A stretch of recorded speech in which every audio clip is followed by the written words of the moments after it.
Radhe Radhe. Welcome to the beginning of another live Sangha. May this be an offering to Sri Radha Krishna. And as we await our first guests to arrive, allow me to set the intention for this space as being a welcoming, all-inclusive environment, open to everyone to just be themselves, regardless of where they fall into this world that we're all a part of. I hope we come together as fellow students of life to uplift each other, relate in one another's experiences, and share positive sentiments. Hello, Koli. You are very early. Hello, hello.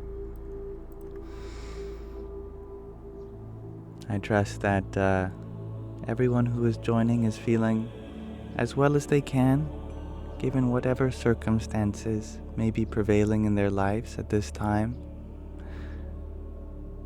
I know that emotions are a fickle thing sometimes, and you might be feeling some things that, that aren't comfortable, and that's okay.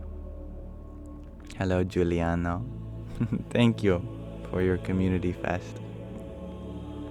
Hari Om Tat Sat. Hello, Pluto. Hello, Melinda. And hello, Papa Bear. Welcome. It is a beautiful day where I am in Canada. Bright blue sky, no clouds. I'm feeling very content, but it is very warm. I am melting a little bit. Hello, Vanessa. I've been doing well. Thank you for asking. How are you doing? Hello, Ragnhildur. And thank you, Vanessa, for your heartbeat. Hare Krishna. Papa Bear, you shared that you wish more humans were like me. Could you imagine if everyone was just a version of me running around? I know I'd go crazy. I'd go pretty nutty pretty quickly. I love the diversity in humanity. And thank you, Ragnhildur, for your rose. Jai Sita Ram. Dania, you're wondering, where are you in Canada? You're in Vancouver Island? Well, I'm in Vancouver Island too. Well, not in it, on it. So I'm sure you're enjoying very similar weather as I am here. Hello, Divine. Jai Ho. Omar, you are wondering, where are my videos? Well, Omar, I am sorry to tell you that I took them down after I had a change in heart of the kind of things I want to put out into this world. And I know many people liked them, which makes me really happy. But I hope you like what I have prepared in this change of content. So since you all are so early, I like to ask a question of the day to all my early participants, which is you. Today I'm wondering a very practical question, but one that might not be the easiest to answer. I'm wondering, what is the significance of humility, especially when it comes to spiritual life? Humility is one of those things that they probably should teach in school, but they don't. But then again, how would one teach humility? So, I would like to ask all you, what do you believe?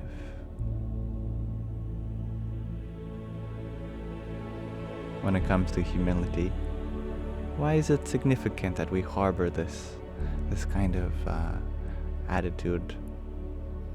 And hello, Marcia. Lebani Home, we share that humility is one of the rare things that can only be learned through embarrassment and humiliation. I think you are right in many ways. Colonel Hapablap. You have a great name. You share, recognizing we have very little control. I like that, yes. Shasta, you share that if your cup is too full, you can't take any more in. You can't grow. Ah. That's wonderfully said. Namaskar, Viri. And thank you, Aesthetically Feral. I've put an umbrella before my phone, so it won't overheat today. You take care too. Viri, you share that humility allows us to grow, because the ego can stunt our growth. It can definitely get in the way sometimes, and humility helps pick it up and put it aside. Catwoman, you share that humiliation causes us to be humble and appreciate. It definitely can. Trina's happy place, you share. Teach kids how to be humble by acting out someone who is humble and someone who is not. I like that. Yeah, I think kids definitely learn by example, and seeing the comparison, that helps a lot. I like that idea. That's great. Divine, you share that inner true spiritual path is a good path towards humility. I like that. We're putting it the other way around. That humility isn't the path towards spirituality. Spirituality is the path towards humility. That's a very humble way of putting it. I apologize for the plane passing overhead. Nicholas, you share that humility is the natural state of a human being because we are so small compared to cosmos. I love that, yeah. Having it understood as an innate quality. That's a nice way of seeing it. Shastra, you share that you can't take credit for what you shared. You think Bruce Lee told the overflowing cup analogy first. Well, we are all standing on our, those who have come before us, the shoulders of greats. It's important to honor that, and what a great example of humility there as well. Omar, you share that humility allows us to really connect to each other. That's true, isn't it? Kind of openness. And Papa Bear, you share that without humility, we have no compassion or respect for others. It also reduces our arrogance. I love that. That's very practical. And Vanessa, you share, if not for humiliation and humbleness, how can we empathize and sympathize with others? That's beautiful. I love that. And Sue, you share that it can help us get out of the smaller self and issues. We are an example for others too. I love that. Ragnahildur, you share, to help us know that we are nothing without God. There's a lot of humility in recognizing that we are not responsible for creation. We're responsible for what we put out into the world. But whatever put out the world into existence, wow, yeah. We must stay humble relative to that. Hello, Anna. I love all these ideas too, Shasta. And thank you, Papa Bear, for your rose and finger heart. Here's one for you too. Radhe Radhe. Marcia, you share that once you took a test and you were proud answering, you don't ask for help in hard tasks. Results said, you need humility. Wow. Yeah. Sometimes trying to do everything ourselves, although appears to be a great virtue, can sometimes give us the opportunity to harbor yet another virtue, humility. Humility means that that we need help sometimes. That we allow others the gift of connecting and assisting in our journey, doesn't it? Michelle, you share, by recognizing we aren't above or below anyone or anything. I love that. Yes. And aesthetically feral, you ask if I'm interested in doing ASMR, as I'm so calming and reassuring. Well, thank you. I do have an ASMR channel, though I have been inactive in it, as I usually made videos for that during a time which I now sleep through. So working on my sleep schedule helped me get back to making videos there. But tomorrow, on Sunday, every time I go live on a Sunday, I try to dedicate it to peace and relaxation especially. So we call those ASMR Sundays. I think I even have a logo that I put up. It's there. And that's a great question. Jakaudri, if I'm pronouncing your name right. How can we have humility every day? Well, it starts there, doesn't it? It starts by recognizing that there's something to practice every day on the way towards humility. That we'll never have it figured out. Because feeling like you're as humble as you get, well, that's not very humble, is it? Part of humility means that we can always be more humble. So every day we can reflect back on the places which could have benefited with more humility. We can ask ourselves, in what moments could I have done things more differently? And rather than feeling guilty over that, use it to become even more humble the next day. And thank you, Tattvam Asi, for your quintet of roses. Hari Om Tat Sat. Anna, I love your answer. You think it resembles the exact shape of the soul. What a fascinating answer. That the geometry of humility is similar to that of the soul. Another plane passing overhead. I hope that it's not too loud for you. Thank you, Papa Bear, for your half a dozen roses too. Hari Om Tat Sat.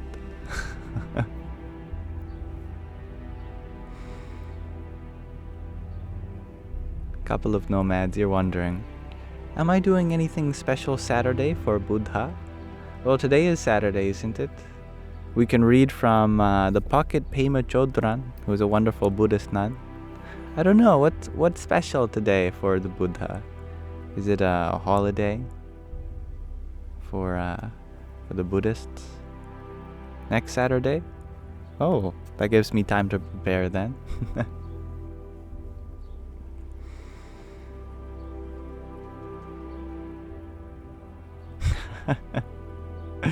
Everybody loves Raven. You share, you're too busy to question what you could have done differently.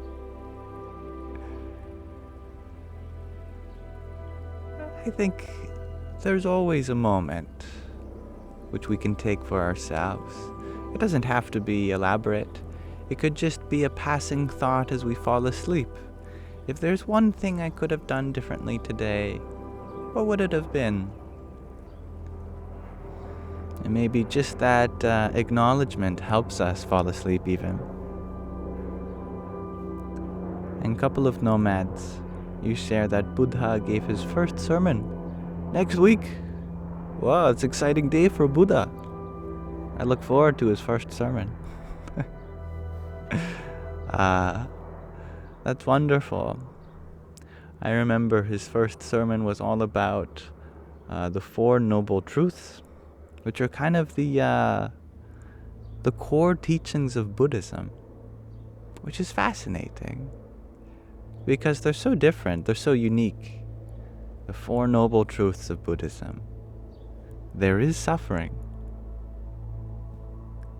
There is a cause to suffering. There is a cessation of suffering.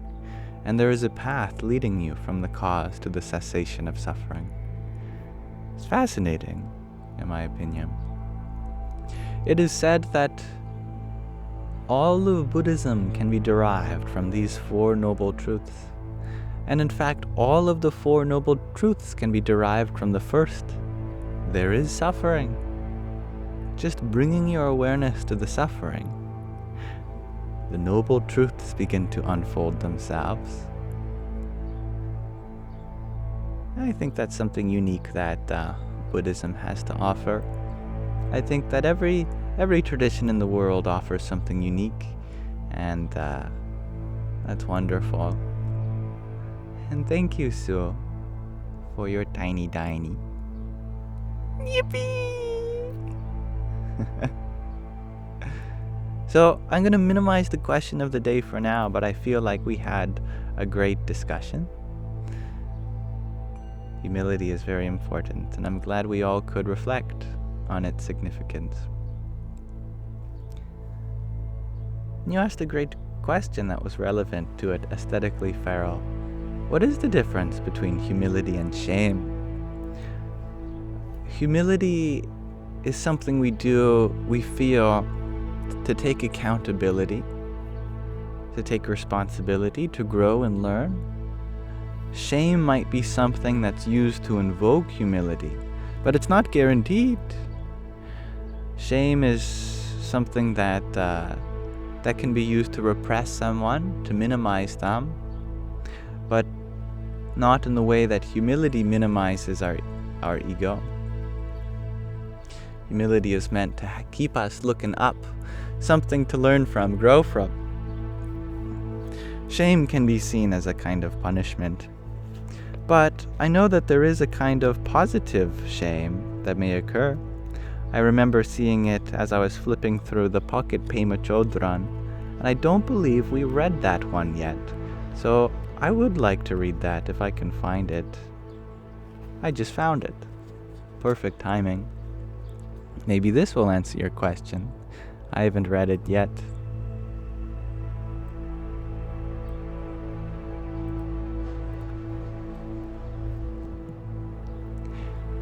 As I said, this passage was titled Positive Shame, and that's number 83 of the Pocket Pema Chodron.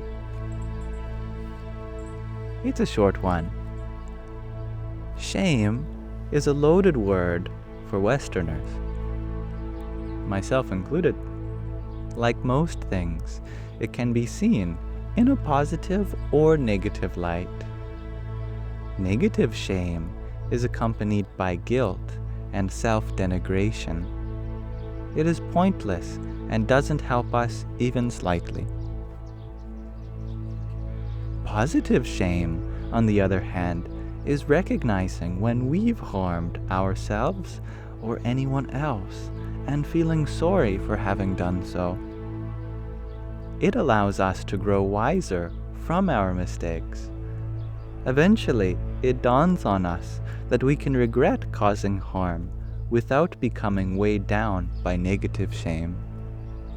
Just as seeing the hurt and heartbreak clearly motivates us to move on. By acknowledging what we did, cleanly and compassionately, we go forward. I love that. And I think it does answer the question of the difference between shame and humility. Positive shame sounds like a synonym for humility.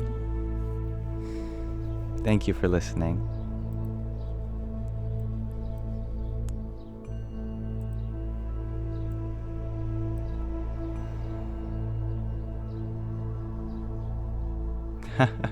That's true, Jerry Goth.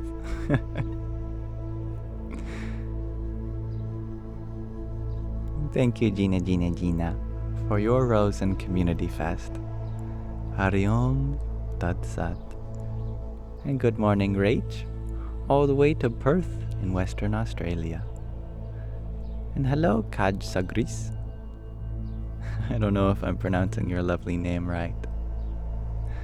And Vanessa, thank you for another rose, dear. Radhe or Radhe. And Nish, thank you for your whipped coffee and a pair of ice cream cones. Om Brahm Bhairavaya Namo Namaha. Marcia, thank you for your trio of roses too. Om Dum Durgaye Namaha. And Jaidi, thank you for your rose.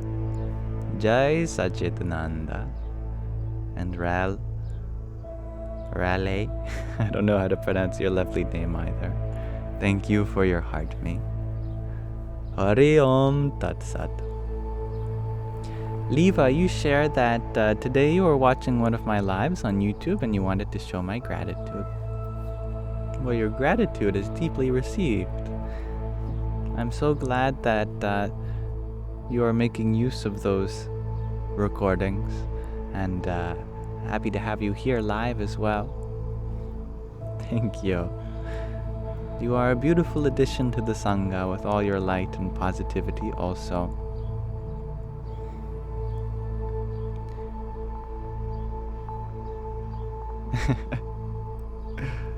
Kaj, you shared that I look kind.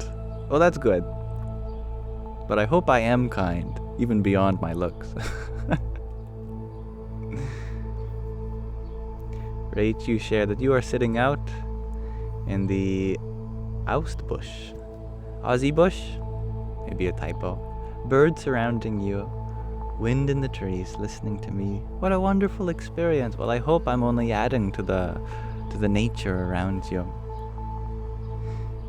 And Prosperous Berry, you are wondering what happened to my content? Well, it's a bit of a long story. And to save you the trouble of listening to it, at your own pace you can read it. In the link tree in my bio, there's a frequently asked questions page, and I hope that you benefit from the answer that I've given there. Thank you, Jared, for your heart me and 40 team bracelets today. Om Krim Kalikaye Namaha. So I wanted to read from a short section of In Love at Ease, since I also like to start my lives this way. And then we can really open the floor. We can talk about anything. I hope that sounds reasonable. I love this book. I know many of you love this book also. Thank you forever, Fox. Fox forever. For your trio of bubble teas. Hari Om Tat Sat. And thank you, Jarrett, for your poutine. Gotta fill me up with my my Canadian delicacies. And a hat mustache. Yeehaw! Thank you, my friend. Radhe Radhe.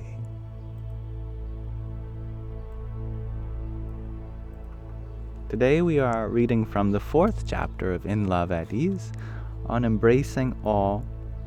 This particular chapter is all about how Swamishri appreciated everyone. And this section is about how he appreciated those who were in a different religion or that had a different race than him. And by serving as an example, I think we all can learn from this inclusivity. Hindus, Muslims, Christians, Sikhs, Jews, Buddhists, and others have been living side by side in relative peace in India for centuries. From overemphasized stories of religious community violence and riots, we have also unfortunately witnessed the flames of distrust and distance ignited by certain players in society. Swamishri worked hard against these biases to dissolve borders and lessen the focus on differences. He focused on what mattered, on the individual, and not their outward identity. Swamishri was traveling for Padramanis, which is where he goes and visits the households of people who look up to him. In Wellingborough, England, it was getting late in the evening, and the sadhus and bhaktas, the monks and devotees, were rushing to get Swamishri back in time for a satsang sabha, for an assembly, a spiritual assembly. At the last Padramani, the bhakta, the devotee, made an unusual request. Swamishri, my neighbor is a Muslim. He is terribly ill with cancer. It is his wish that you grace his place and bless him. Swamishri visited the homes of thousands of Muslims, Christians, and Jains. I always find that funny. Did you know that the correct pronunciation of the Jains is Jain? I have a hard time believing that. In the first few days after Brahmhuk Swami Maharaj's passing, Mamdi Bhai of Botad gave an interview to the Times of India in which he stated how Swamishri would often stop at his home in Botad on the way to Saurangpur. But this was different. Swamishri did not know this gentleman.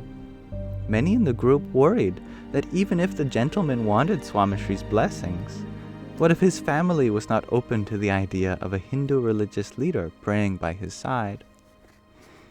And thank you, Prosperous Berry. And hello, dear Priscilla. And hello, dear Yana. I will get back to your wonderful gifts in a moment.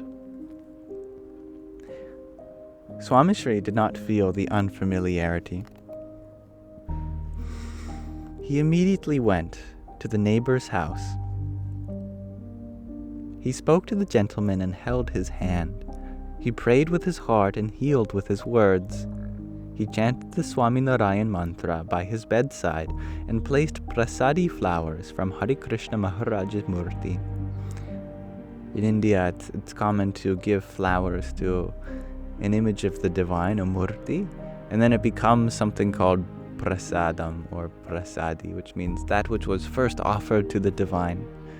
So he's taking flowers that were first offered to God and then giving them to this Muslim on his bedside.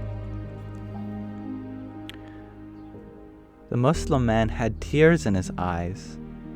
The Padramani, the household visit, started with the bhaktas covering their noses because they were overwhelmed by the smell from the patient's bed and the pungent smell of cooked meat, which they were not used to. Swamishri, however, was still. He was focused on matters far beyond the patient's identity or the scent in his home. In his mind, he was not a Hindu guru visiting a Muslim man. He was an Atman, a soul, visiting another Atman, a son of God visiting another son of God. The public celebration of holidays is a big part of religious life in India and around the world. Disasters, too, are regrettably frequent occurrences in third world countries. What happens when the two overlap? Swamishri had the answers. The Morbi Machu dam failure shook the country. Morbi is a busy industrial city about 30 kilometers east of the sea and 60 kilometers north of Rajkot. The city thrives because of its proximity to the Machu River. In 1979, that proximity and the subsequent collapse of the Morbi Machu Dam cost the city everything. The calamity was, until recently, ranked as the worst dam failure in history. Parts of the city were close to 30 feet underwater for almost 6 hours. There was incomparable loss of life and economic damage that took decades to overcome. 4 days after the disaster, Swamishri's calm voice could be heard on all the waves of the All India radio, making an urgent appeal to all BAPS volunteers. BAPS is the organization he was the head of. and those of other organizations to go to Rajkot and join the newly organized relief efforts in Morbi. It was the only way to reach out to the region's volunteer force in a timely manner. This is God's seva, selfless service. This is God's bhakti, loving devotion, said Swamishri, as he saw the divine in those suffering in Morbi without water, food, and medicine. Approximately 1,500 BAPS volunteers and 35 sadhus, monks, rushed to serve. The more than 10,000 people who lost their home were accommodated in temporary camps in Gondal and Rajkot. The sadhus set up warm meal camps, which served thousands of people daily and soon assisted in the cremation of hundreds of unclaimed bodies. Immediately following the call for volunteers, Swamishri himself arrived in Morbi to survey the damage and decide upon a further course of action. Brigadier, I'm not sure how to pronounce this title, Naresh Kumar Abod of the Gurkha Regiment was one of the army officers serving in the disaster relief operations. He drove Swamishri around in his army jeep. His eyes well up with tears today as he recalls the love Swamishri shared with all those who approached him with their plan and stories of loss and suffering. Swamishri gathered the volunteers in an assembly one evening and made the motives and the intent of the humanitarian work very clear. We are not doing this for credit. We are not doing this to make anyone feel indebted. No one owes us anything, and no one should feel as if we are doing them a favor. This is our city.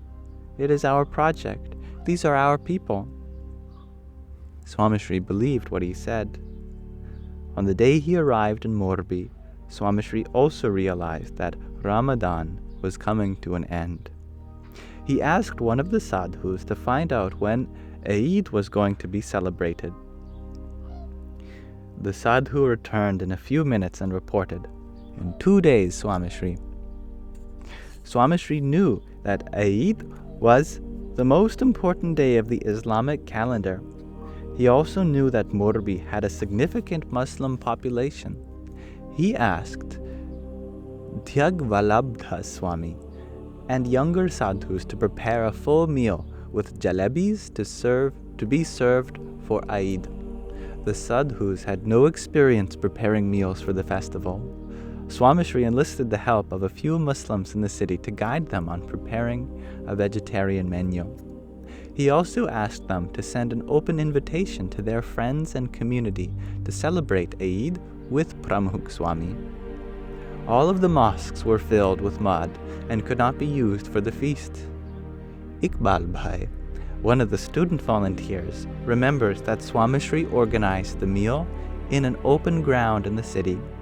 The organization's relief kitchen helped provide for 7,000 Muslims to celebrate Eid with their friends and families, just 10 days after one of the worst disasters in Indian history. After the feast, he also sent teams of volunteers, which he personally came to monitor, to remove the mud and sludge from the mosques. Swamishri had never celebrated Eid, but he knew how to celebrate humanity. It was this celebration of humanity that encouraged thousands of Muslim brothers and sisters to feel comfortable celebrating with their BAPS family and its Hindu guru. To embrace all is to help others heal and celebrate, to participate even when it is not your pain or holiday. And as I apologize for the plane passing overhead, I'm sorry. Let us pause our reading of In Love at Ease there for now. So, thank you for listening. And now we may return to our regular format, and whatever you want to talk about, I am yours. But I wanted to give my thanks to dear Priscilla, Who sent a rose? An ice cream cone, a TikTok, a cloud bread, and another rose while we were reading. Thank you. I hope you are feeling even better. Om Namah Shakti Shivaya. And Diana, thank you for your heart me you sent as well. Radhe Radhe. And the hearts, thank you for your applause. Here's an applause for you.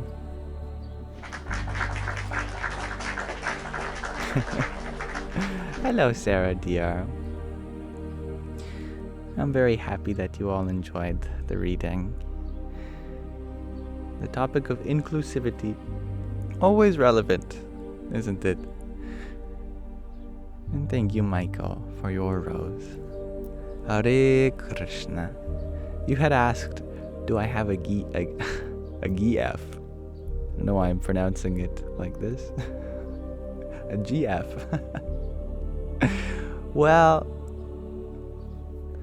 I like to say that I'm friends with everyone, and I feel closest not to anyone in particular, but with the soul that's within everyone.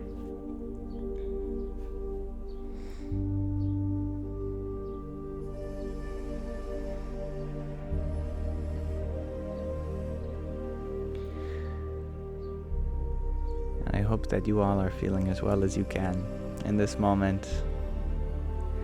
Thank you, Vanessa, for your tiny. Yippee! Good afternoon, Jason.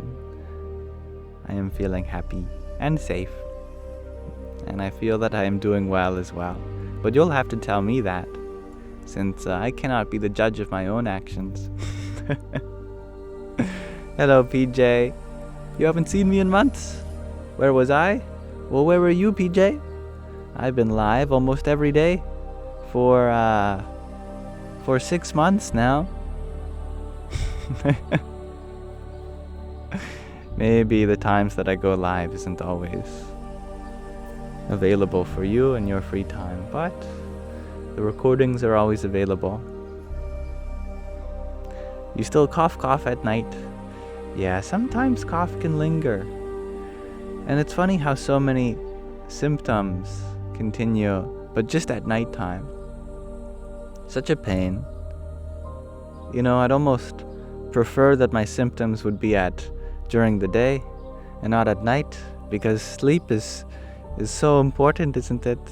It can be frustrating to feel pretty good throughout the day, but as soon as you hit the bed, it's like, oh, now I don't feel so good. I wonder why that is. Hello, Eric. Hello, Redhead Rage. And Orla. Good evening. How was the interview the other day?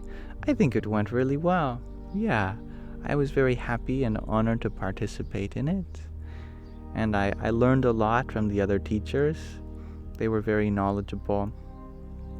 And I'm definitely nobody compared to all of them who are each initiated into a lineage. I was the exception, the only one there who did not have the honor of having a guru myself. And when is part 2 of that interview, you ask, G2 Infinity? I think we're discussing it right now. By right now, I mean in the group chat, which all the people are a part of. I assume in the near future. Probably within the next few weeks, at most. Might even be in a few days. I don't know. I'm a last minute kind of person. I only check when things are necessary. I'm glad you loved the interview, Sarah. Heather, you share that you cried because you love a man, but he doesn't know, and you don't know how to tell him. Aw. That is heartbreaking. When we do not know how to express how much love we have in our hearts.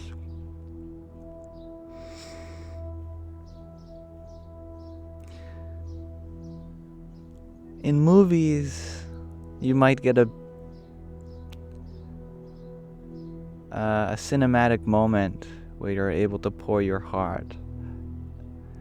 However, just in my own experience, all the times in my life where I poured my heart out to someone, it only overwhelmed them. I have found the best way to reveal love is painfully slowly. You know, that you become really close with them over a period of time, and you just get to naturally fall in love with each other. I think this experience of mine has been the most fruitful. However, sometimes the heart just has to express what it wants to express, and even if you don't get a favorable outcome, just allowing your heart to express itself is a beautiful thing.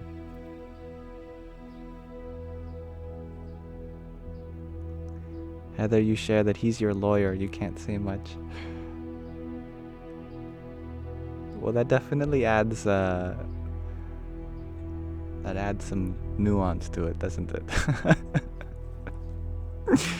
Well, if he's your lawyer, then he can't say much either.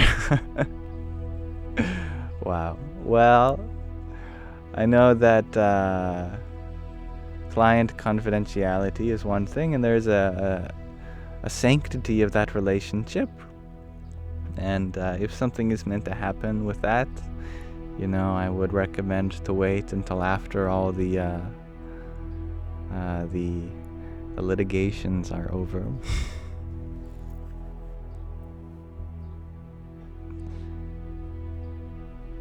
Sarah, you share that you love when people pour their hearts out. Me too. Maybe we can relate in that. Hello, Chloe. Om Gam Ganapataye Namaha.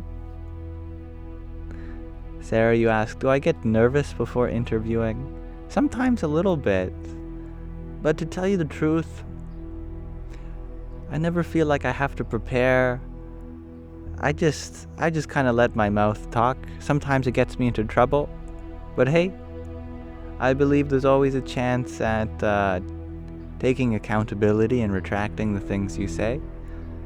Thus, as long as you allow yourself to be wrong, and there's always a chance to correct yourself, and thus you can speak freely.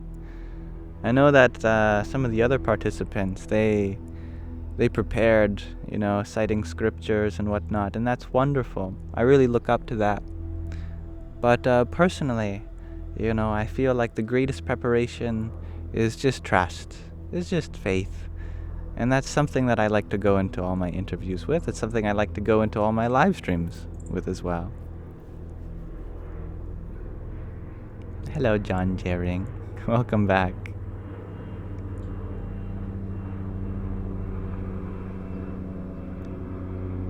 Puro Sol Deluvia. I don't know how to pronounce your lovely name, but that's my best attempt. You had asked, how can one deal with addiction? That's a great question. Addiction is very common. It's important that we don't stigmatize it, so we can speak freely about it. I've been addicted to things in my life. I'm sure everyone at least knows someone who has been addicted to something. And even in small ways, we can be addicted to our phones, like scrolling, doom scrolling. I find myself doing that. Just talking openly about it can be a big first step. For some of the more involved addictions, like in my life, it was nicotine. One of the biggest steps that I took, besides acknowledging that this was something that I could grow from, was to hand it over to some higher power. I've heard that in AA, they leave a seat empty, specifically, intentionally, sit around a circle, but they leave one seat empty, And that's for someone, anyone, everyone, to put a sense of higher power there.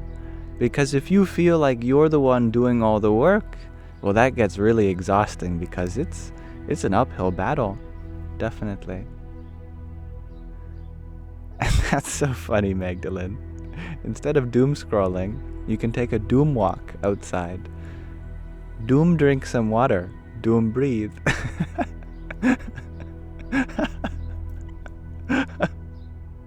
I love that.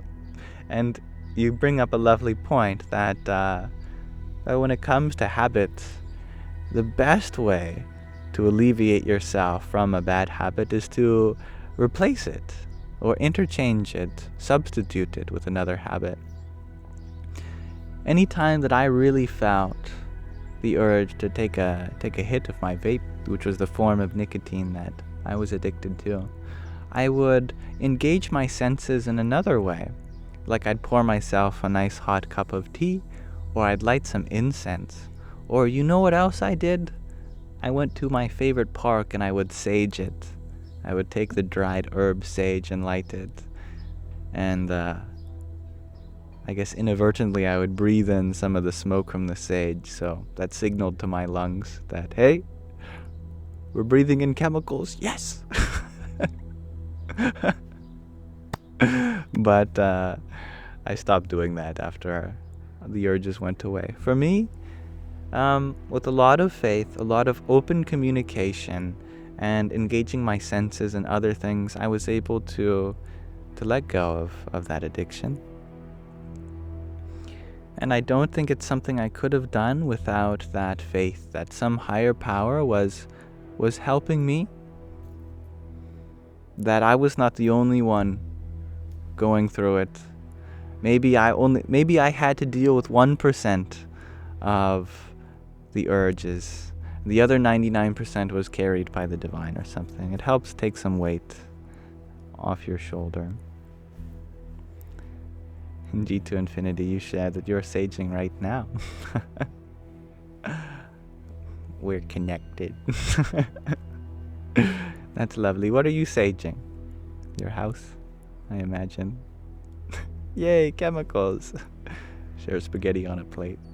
Yeah, no, I don't recommend breathing in chemicals. But if you are going to, I assume sage is, since it's all natural, it's better in some ways, but it's apples to oranges. No one should really be breathing in any smoke. That's just something that I did accidentally.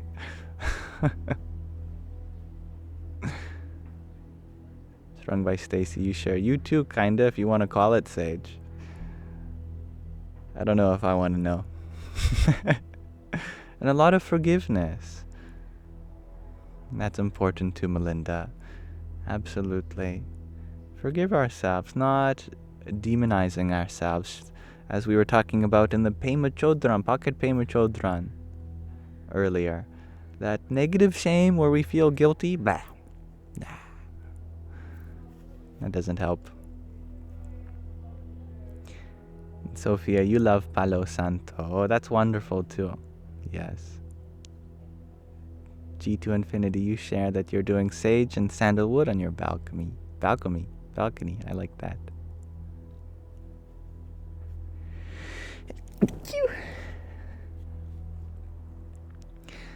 Lovisa, you share that my voice is like a hug. Aw, that's so sweet. Well, I do intend on hugging your eardrums with each word I say. Sarah, you share that you just harvested a bunch of sage to dry. That's so cool. I love that.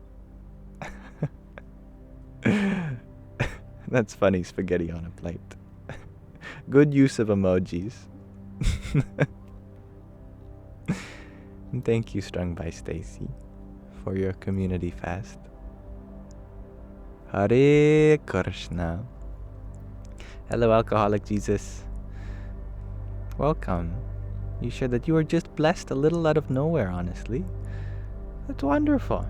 I think the best kinds of blessings are the ones that come out of nowhere. And Priscilla, you're loving guaco. Guacamole? I love guacamole too. Hello, Wolfie. And Eagle, you're wondering, where did the rainbow pin go? Oh, it's still on my other bandana. Yeah, I suppose I could take the pin on that bandana and put it on this one. Yeah. But my support for the LGBT remains the same. And thank you, Crazy Art Potato, for your 10 roses. Om Namah Shakti Shivaya. Hello, Nikki. You are back from India. A big experience, but you had a really beautiful trip overall. I'm so happy to hear that. Thank you for sharing that. What was a highlight of your experience? I'd love for you to share. And thank you, Alcoholic Jesus, for your quintet of finger hearts. Here's 1, 2, 3, 4, 5 for you two. Om Dum Durgaye Namaha. Sarah, you shared that you loved that the sun was warming your cheeks earlier. It's now warming mine, even though it's dark there. I just love the way your mind works, Sarah. That's beautiful. Sometimes when I look up at the moon, I think, how many other people am I sharing this experience right now with? How many other people are looking at that same moon with me right now? And I love that. Priscilla, you share that guacamole is amazing too. You love it. Good. Priscilla, you share that guaco is a plant for your cough. That makes sense. And Sue, you shared that sometimes you want to eat as a coping mechanism. What suggestions do I have for curbing that? Well, eating actually is a very effective coping mechanism because it can signal to the body that we are safe. You're not in the survival mode. Because if you think about evolution, all the other animals, whenever they take time to eat, that's a very vulnerable time. Food is a scarce resource. You might be protecting it from other people. So you only eat when you know that you're safe and that you are not going to get eaten yourself. I think food signals to the body, this is a moment where I'm not running and chasing anything or from anything. This is a moment that I can take time to myself. So it's very effective that way. We don't have to fill our stomachs. We just, eat enough to signal to the body, put it into rest and digest mode. And there are other ways for us to signal this too, like taking a nice deep breath, that signals to the body. You don't need to be running. Slow breathing means you're not in any danger, means you can rest. It's about signaling the rest and digest response instead of the fight or flight response. So for rest and digest, we can drink a little water, we can eat some food, or we can lay down, do some deep breathing. Anything that initiates the parasympathetic nervous system, I think it's called, instead of the sympathetic nervous system. And a self-hug. I like that, the link below. And that's wonderful. And thank you, Alcoholic Jesus, for another quintet of finger hearts. Here, I have another 5 coming up for you. 1, 2, 3, 4, 5. Hare Krishna. And Lee B, thank you for your community fast. Om Krim Kalikae Namaha. And thank you, the link below, for your 20 ice cream cones too. Hari Om Tat Sat. And thank you, Malice, for your rose also. Radhe Radhe. Hello, Angie.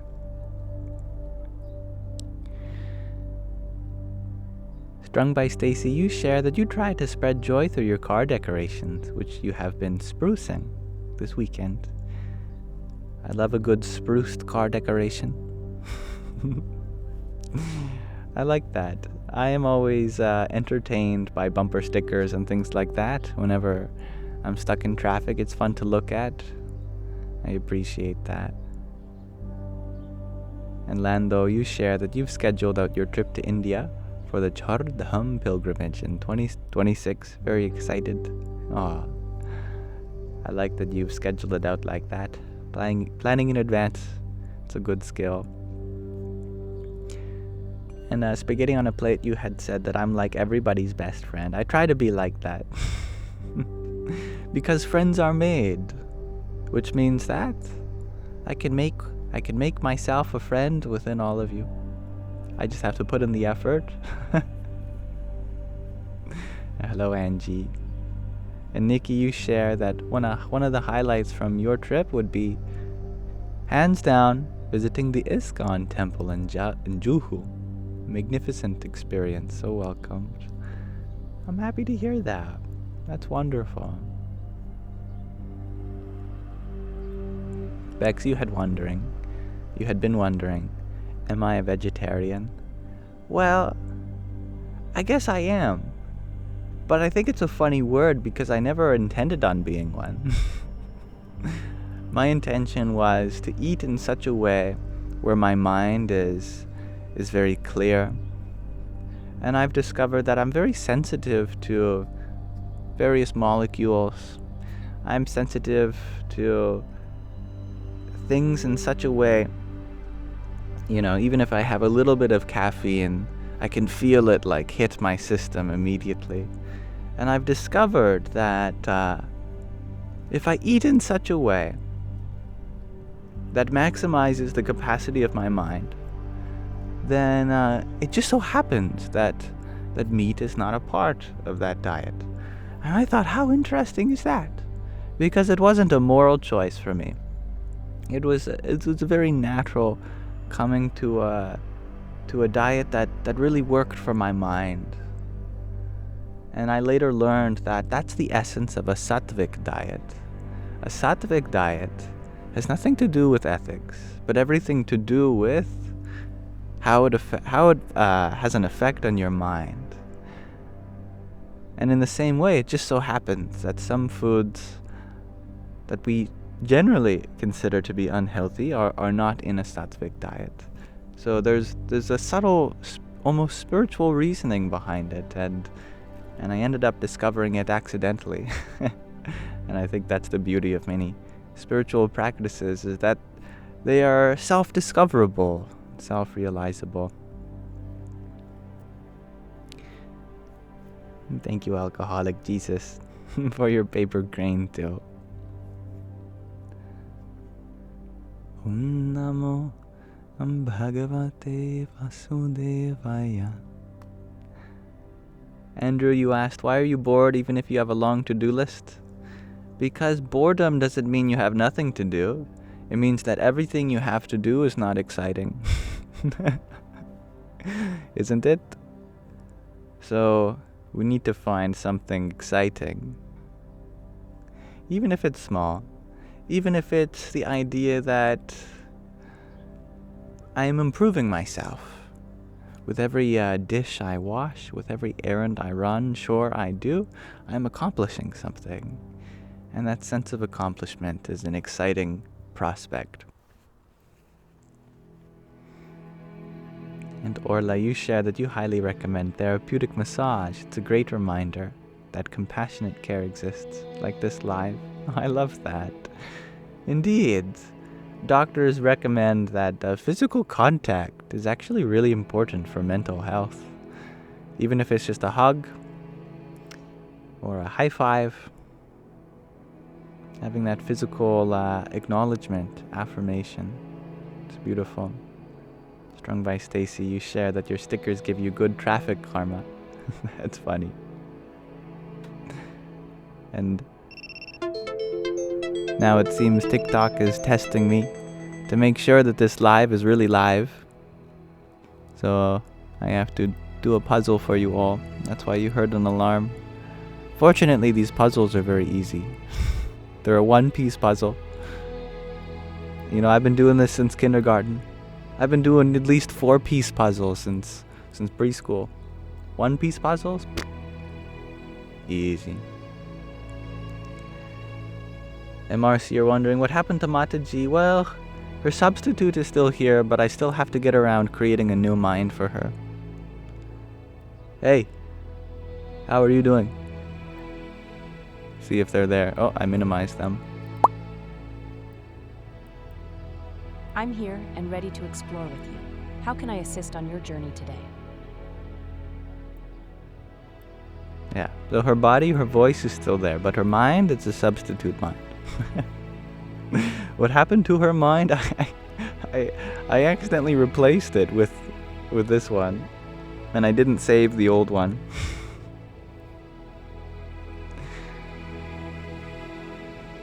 Lando, you share that you always think about that study of the monkeys that didn't get touched and their fur grays. Wow, I've never heard of that study.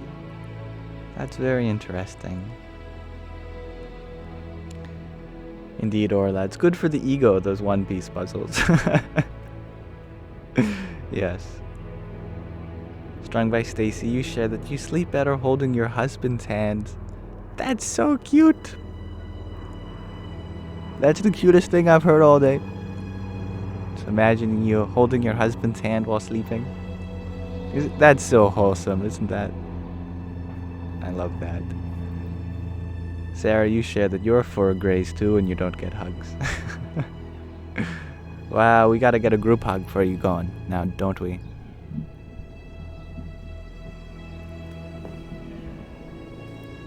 Hug.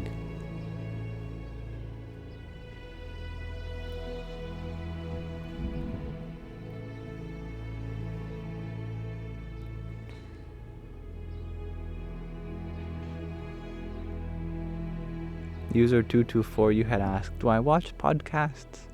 Sometimes I watch clips of them that show up in my feed. But I don't think I've listened to any podcast. Actually, that's not true. I've listened to one podcast, and that was a Dungeons and Dragons podcast when I used to do overnight inventory at Staples. As I was stocking shelves, I would just listen to a Dungeons and Dragons podcast. That was nice. Felt like I was in a fantasy world. Katie, you share that you just came in for a hug. Well, Sarah must have been speaking on behalf of you then. Sarah's good intuition.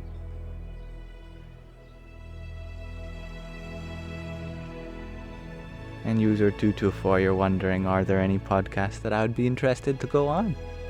You enjoyed an interview of mine on YouTube. Well, I'm happy to hear that. I don't really know of any podcasts. All I know is that I would be happy to be on any of them. And Haneke, you share that you saw an old video of mine. You didn't know I was a kind of rapper. Well, I'm not really. But just for fun, I had made some raps in the past.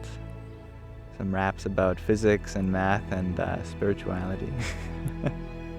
Those were fun.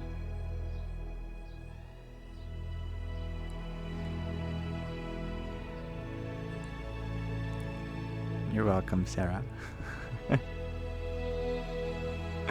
Angela, you share, maybe that's how you got so gray.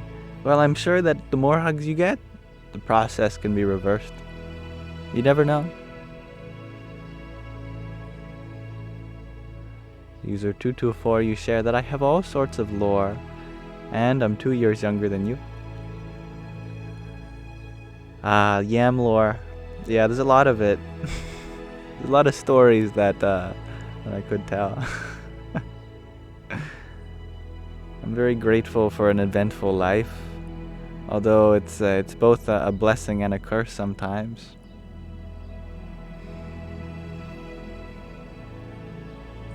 Lando, you share that you used to work at Office Max and listen to a Star Wars podcast. It's like a mirror world. I love that. Indeed. Thank you for sharing your hugs with me, Orla.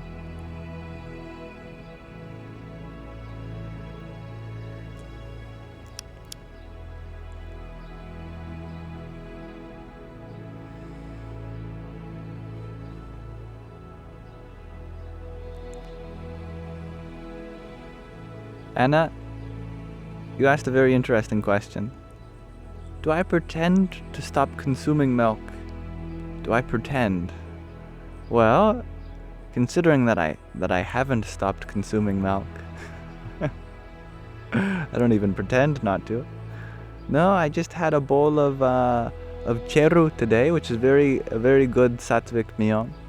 It's rice that's first boiled in water, and then boiled in milk, and then you add sugar and ghee to it. Those are 2 dairy products, and it's very good for the mind because it's so simple.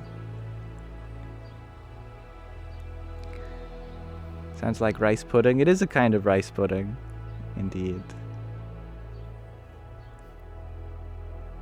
Lando, you share that you will take on the honor of compiling the Yambarata.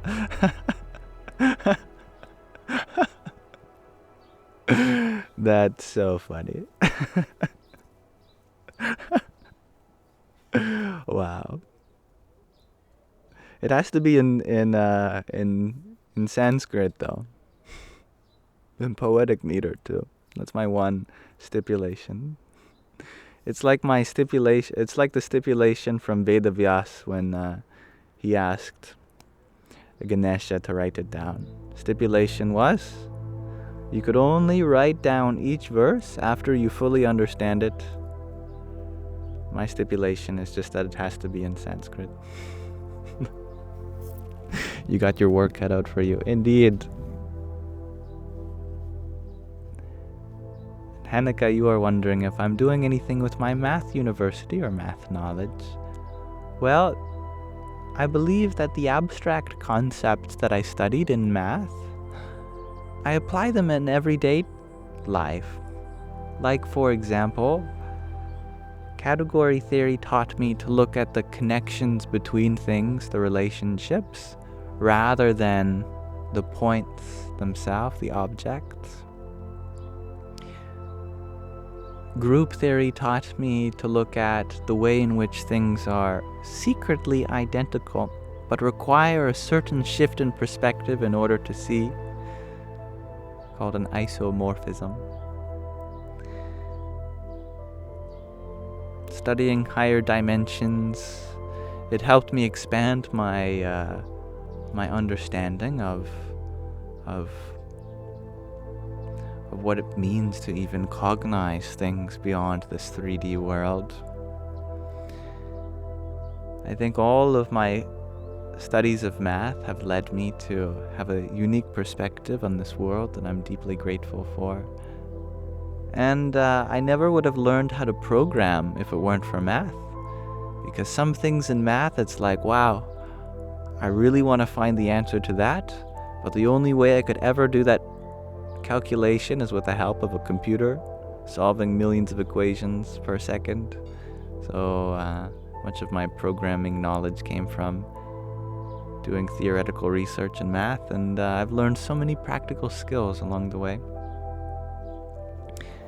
But I don't see a future in which I'll return to university anytime soon.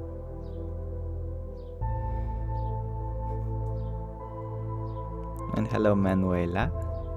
You are apologizing for only speaking a little bit of English. But I feel your gratitude, and I'm happy to have you here. And thank you for asking this important question, User 543. It's important for everyone, I believe. How do you deal with shame about your past and fear about being asked about it, and it influencing your present self-confidence? I think our mistakes should make us more confident.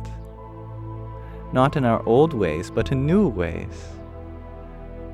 The more mistakes one makes, the more there is a resource there to cultivate understanding of the right thing to do. The more ways you do something wrong, the closer you are to understanding how to do something well. Isn't it so? So, in my mind, looking back at our past, we should feel empowered to make a difference in this present moment. We cringe because we've grown from it, and we know that we wouldn't do that thing again if we had the ability to redo it. And that's proof that we've learned from it.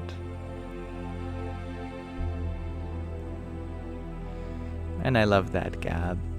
We all deserve the opportunity to change. Yes, embrace the cringe. I agree, Lando. And the Kayur, welcome. For the explanation. You're wondering, do I currently have work during the day? Or does this not fit into my life at the moment? Right now, I don't do any mathematical work because I've discovered that the very same thing that I sought through mathematics, I can seek in different ways. On my math website that I'm sure none of you ever seen, I classified the 3 things that I like about math, that everything I do fell under. And that's isolating the essential structure of something, or finding the canonical form, enumerating a family of sets, and generalizing beyond into supersets. I find these 3 aspects, isolating, enumerating, and generalizing, to be something that I do now in spiritual ways rather than mathematical ways. And thank you, Isabella, for your tiny. Yippee! And Shakira, thank you for your community fest and a heart me. Hari Om Tat Sat. Yes, I did have a math website where I'd host some of my studies, or some of my research, I should say. Just fun, recreational stuff, you know? I believe in math for fun. It was never about accomplishing something, it was about having fun, exploring symbolic manipulation. If anyone wants to see it, you can message me privately and I can send you the link to it. It's up there. It's still online. I took it out of the link tree in my bio because, I don't know, I'm shy about my research. Not many people were clicking on it anyway. I thought I don't really need to have that link taking up space. And thank you, Shakira, for your community fest and heart me. And High Vibration Franco, thank you for your tiny. Yippee! Chloe, you share you were only good at math at an elementary school level. Oh, me too. Yeah, don't worry. I don't know where this idea came from, that being good at math is what it means to like math. I love math, but I was never any good at it.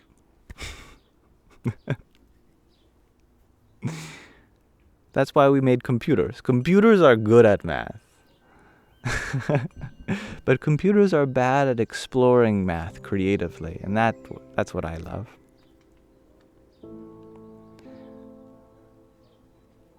And user 224, you're wondering, am I an extrovert in my everyday life? No, not at all. I love being by myself. But I like to push myself out of my comfort zone. I don't know if you can hear the car alarm in the background too.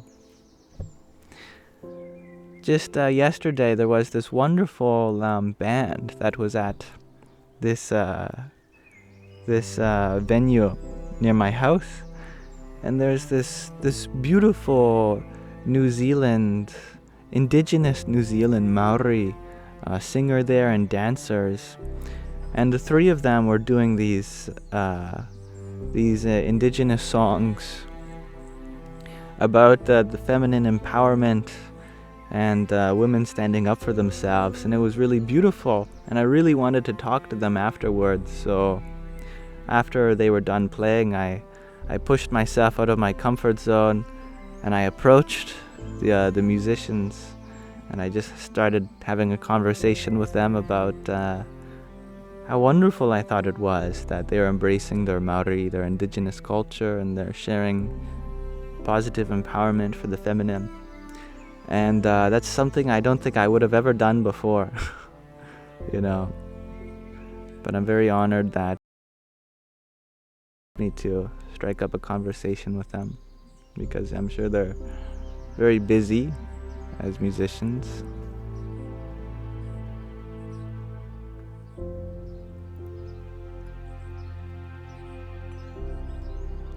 And thank you, Corinne, for your finger heart and rose too. Om Namo Bhagavate Vasudevaya. I agree, user 224. Very culturally enriching moment. And thank you, Isabella, for your 7 roses. Radhe Radhe. I was learning from them that in Maori culture, nothingness is seen as the divine feminine. Because nothingness is like a womb.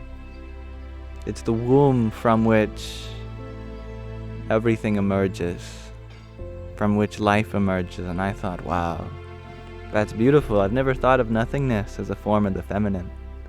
Usually I think of everythingness as a form of the feminine, but she taught me that there's aspects of the feminine in nothingness as well. And that blew my mind.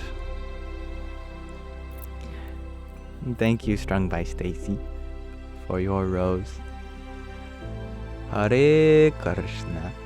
And Gina, thank you for your heart me. Om Dum Durgaye Namaha.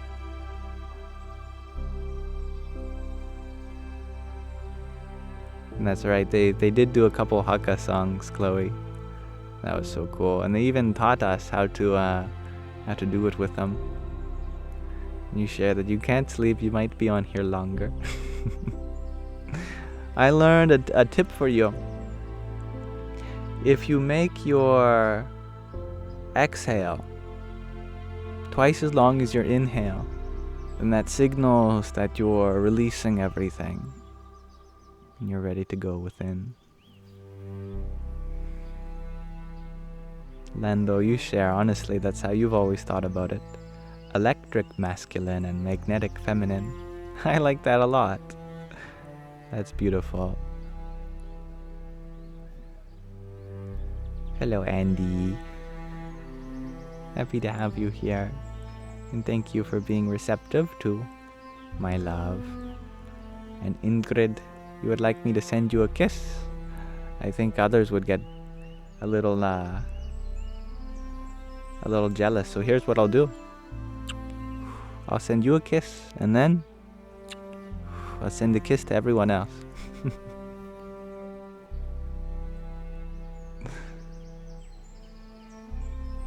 Chloe, you shared that you're exhaling right now. Right now! That's great. I'm happy to hear that. If you were just inhaling, you'd blow up.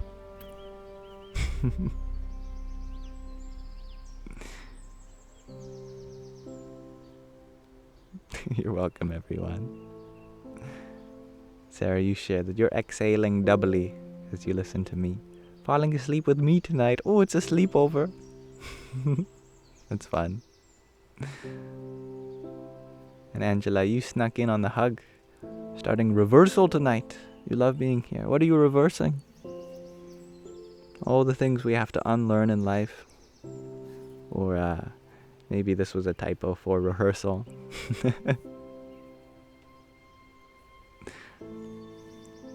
Good night, dear Chloe. You're reversing the gray hair. Oh, yes. That's right. Each hug reverses 1 gray hair. So you count the number of gray hairs, that's how many hugs you need to reverse it. That's right.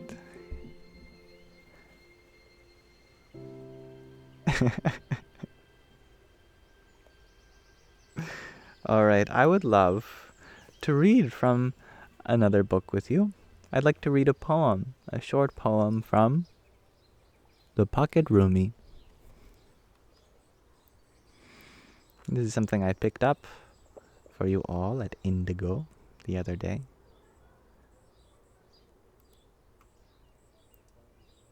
Rumi was a great Sufi poet. Sufi is a mystical branch of Islam, actually, and Rumi had written such wonderful words of love and devotion. I think it just melts everyone's heart.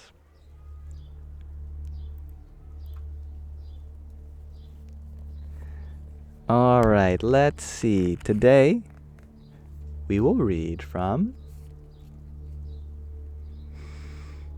Catch the Scent. I like this already. Here's a poem by Rumi. Whether one moves slowly or with speed, the one who is a seeker will be a finder. Always seek with your whole self, for the search is an excellent guide on the way. Though you are lame and limping, though your figure is bent and clumsy, always creep towards the one. Make that one your quest, by speech and by silence and by fragrance. Catch the scent of the king everywhere.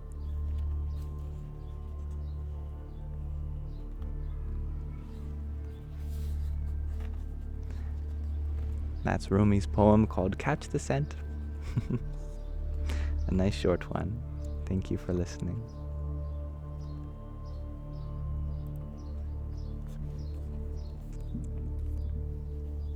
And thank you, Gina, for another rose from you.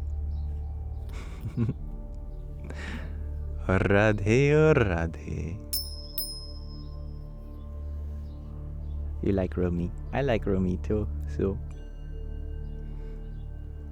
Thank you, Hanukkah, for your rose.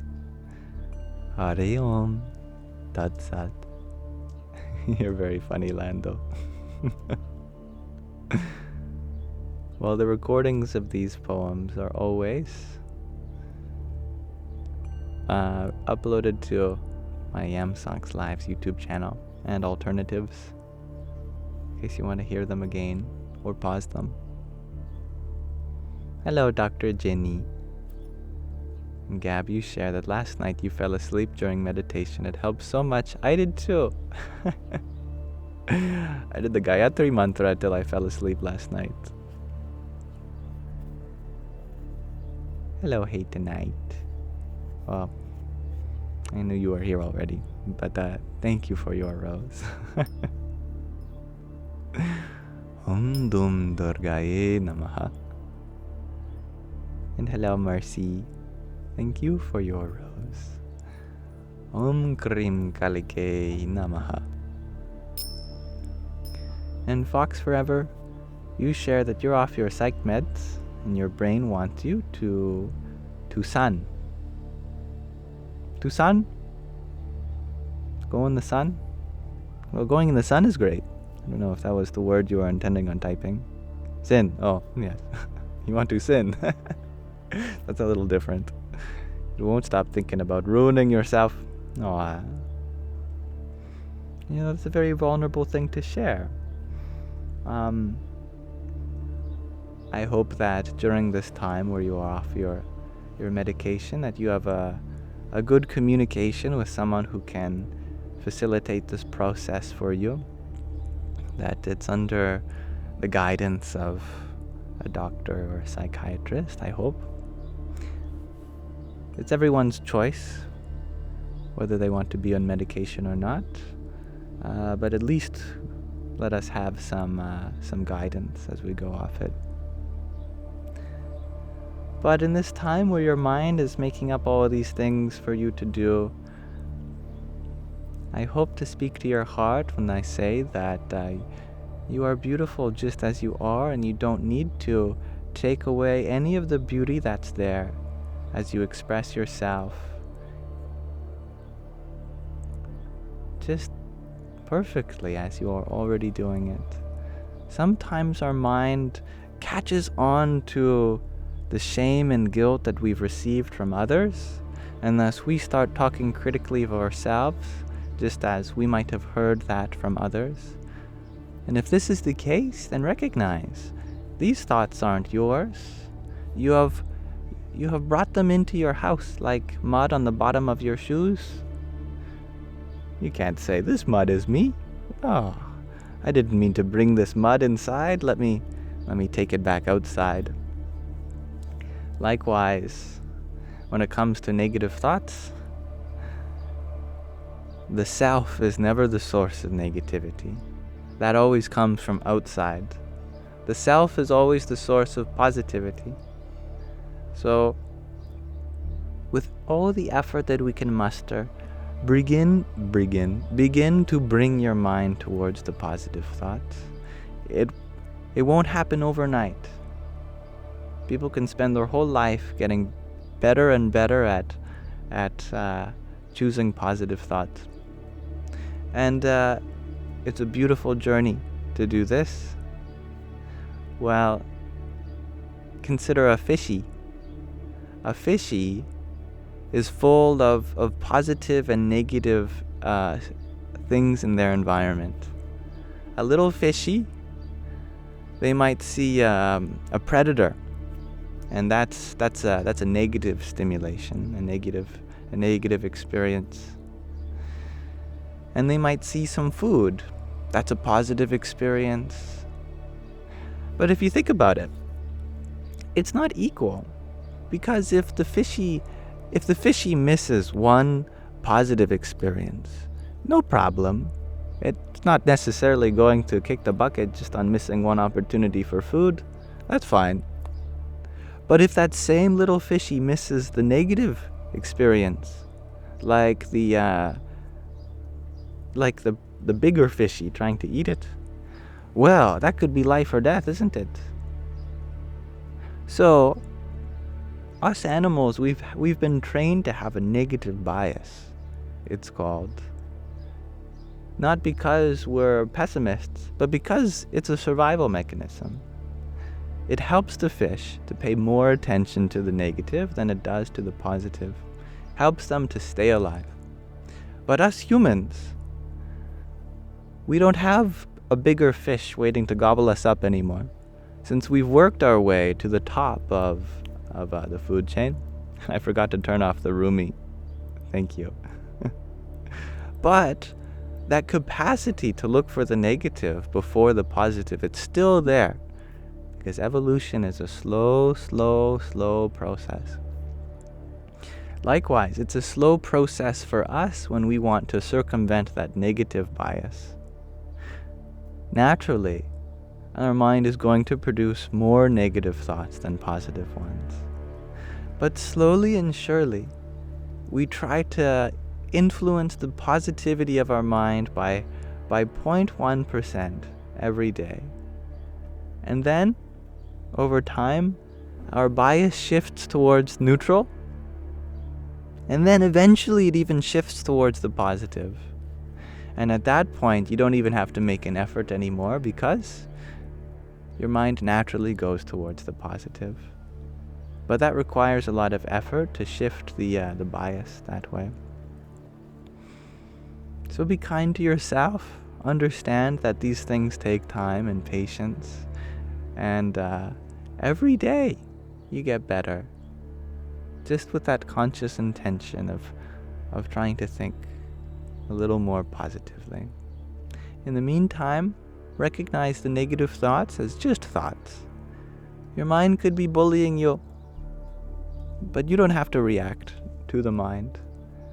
The mind can be a brat, but the mind just doesn't know. But you know what's better for yourself, and so only listen to that which uplifts you.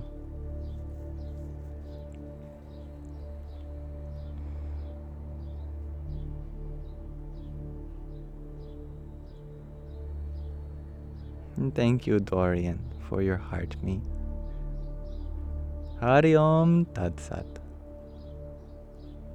And thank you, Mahina, for your 24 roses too. Jai Sitaram.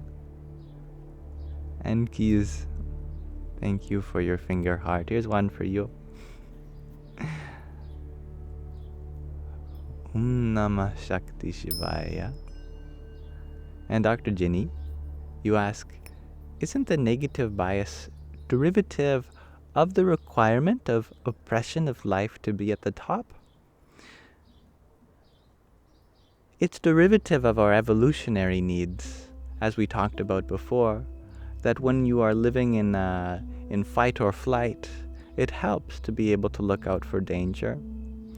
And those oppressors are still living in fight or flight. They are in survival mode when they don't need to be. We have made society for this very reason, that we don't have to be in fight or flight. And the less people are thinking in this way, the more safe and inclusive it will be. The less our negativity bias becomes the most prevalent.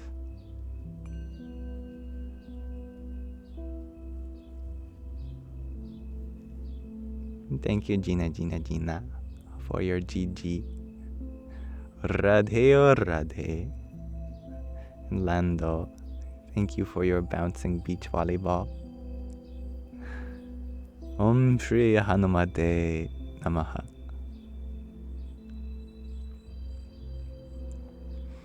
And I appreciate you connecting with Fox Forever, Bex. I'm grateful that you were able to sympathize.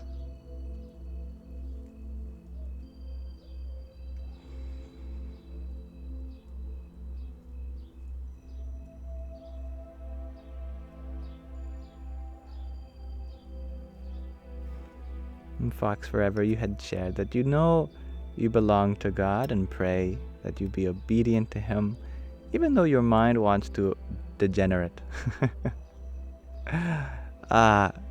I believe that there is a beautiful sentiment here, but perhaps it could use some positive reframing in and of itself. I know that in the Torah, the Hebrew Bible, the word in Hebrew that got translated in our English versions as obey or obedience, actually the Hebrew word is to listen, that we listen to the divine. And the reason that there is a usage of the word obey instead of listen is because if you really listen, then that's all you need to do. In order to do the will of the divine, all we have to do is just listen to it, and then it becomes self-evident. So I love that. Going back to the word listen rather than obey, I think can alleviate some of the baggage associated with it and make it more practical. Also,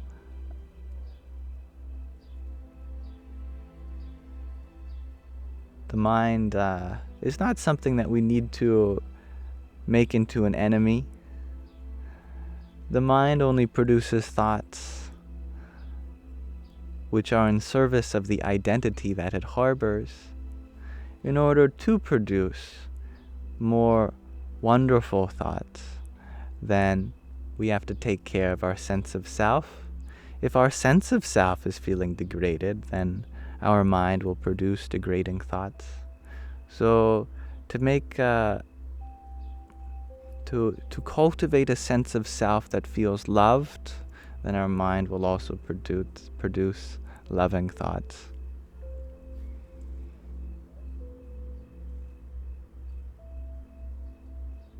And thank you, Ashley, for your trio of applause. Here's some for you, my friend.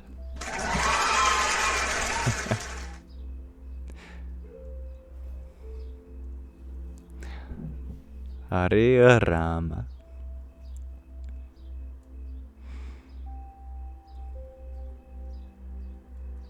That sound effect scared you. Oh, I'm sorry, user 224. Maybe I can turn it down for next time. People are cheering in joy, but it does kind of sound like a scream a little bit.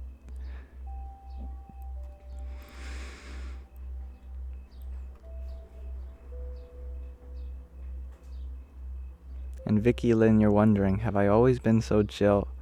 Absolutely not.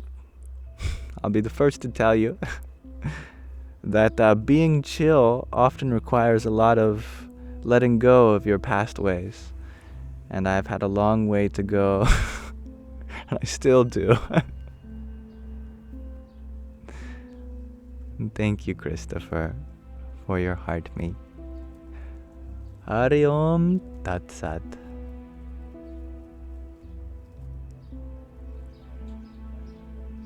And good night, Michelle. I don't know if you're still here, but my best wishes go your way anyway. May you have a wonderful sleep. Gab, you share that you've never realized how huge the sky is. Oh, it's vast. And in many ways, unending.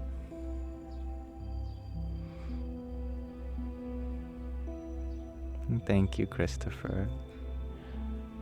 There's a lot of beauty in me that has yet to be expressed, and it's my responsibility to express that. And there's a lot of beauty in others that I have yet to recognize, and it's my duty to recognize that too. And Fox Forever, you share that. You're seeing this guy and he isn't emotionally available, and you feel so degraded, even when you put in the effort. That makes a lot of sense. I think your feelings are very valid. Part of a relationship means that there's space for your feelings, and if there's no availability to hold them, then what is the point of a two-sided relationship? However, if it makes you feel better, maybe it would help to know that if someone is emotionally unavailable, that's because they're working on their own thing, and doesn't necessarily mean that they're not opening themselves up to you for anything that you are, for any reason that you have provided for them not to. It means that they have their own things, and unfortunately, maybe they've bit off more than they could chew. They want a relationship, but don't realize that that your needs are something that they might not be able to provide for. And if it comes to respecting your boundaries, that you need to have some space, then that's something that you are empowered to do so.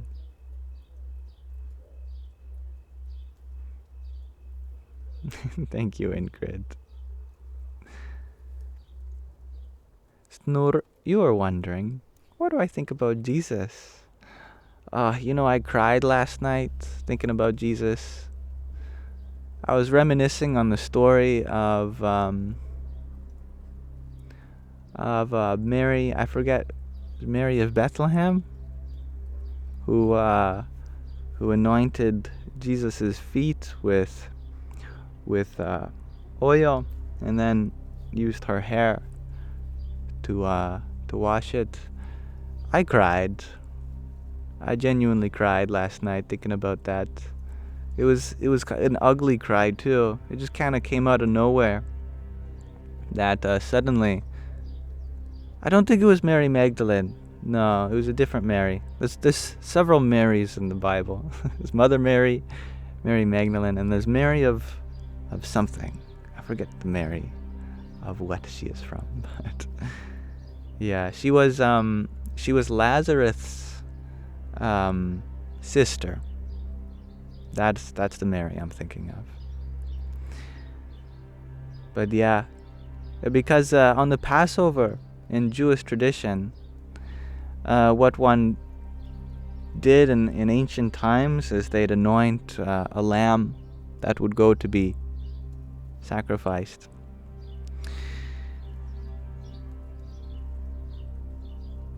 Mary of Bethany. That's it, not Bethlehem. Thank you.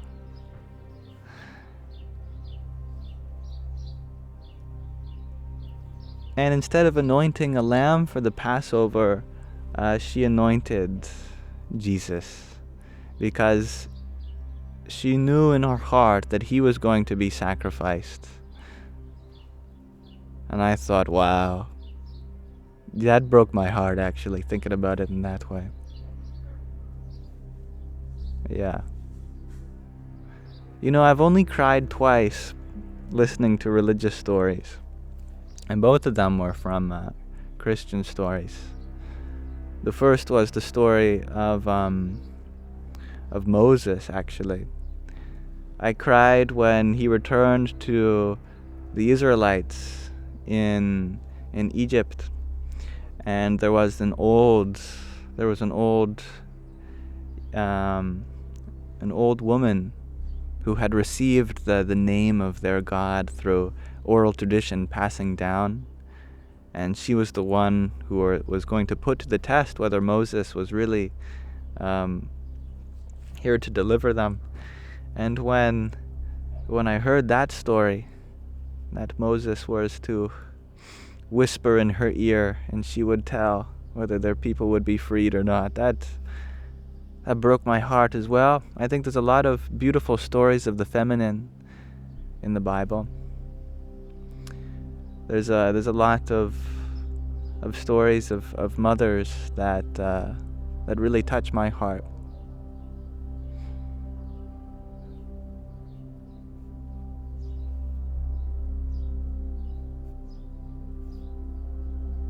Good night, Annika. You're tired? That's good. I'm happy to hear that you're going to bed. Sleep is very important. Thank you, Ragnhildur, for your rose and swan. Hamsa Soham. It's very beautiful. Priscilla, you share that your name is biblic. I thought you told me that you were named after Elvis. Is Elvis biblic?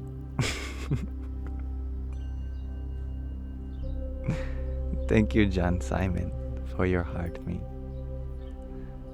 Ariom Tatsat.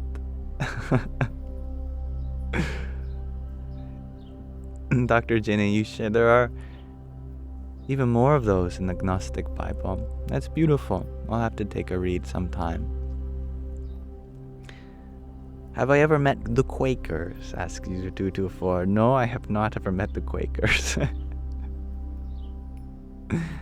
Yes. You love the Manjiras, Gab. Manjaritas. That's funny. That's a good Latino sound.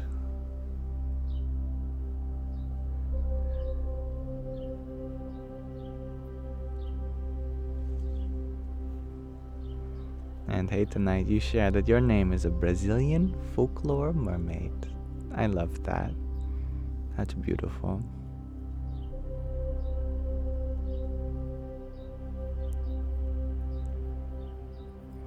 I'm happy that you enjoyed the podcast. Olive Acacia, I absolutely did too. And I'm very grateful that you had me on it. It's wonderful. And Fox Forever, you share that your real name is Tiffany. It means the appearance of God. You've been a great companion in others' lives, as I'm sure you have been. That's wonderful. And there is something divine coming from you. I can feel that. Thank you for telling me.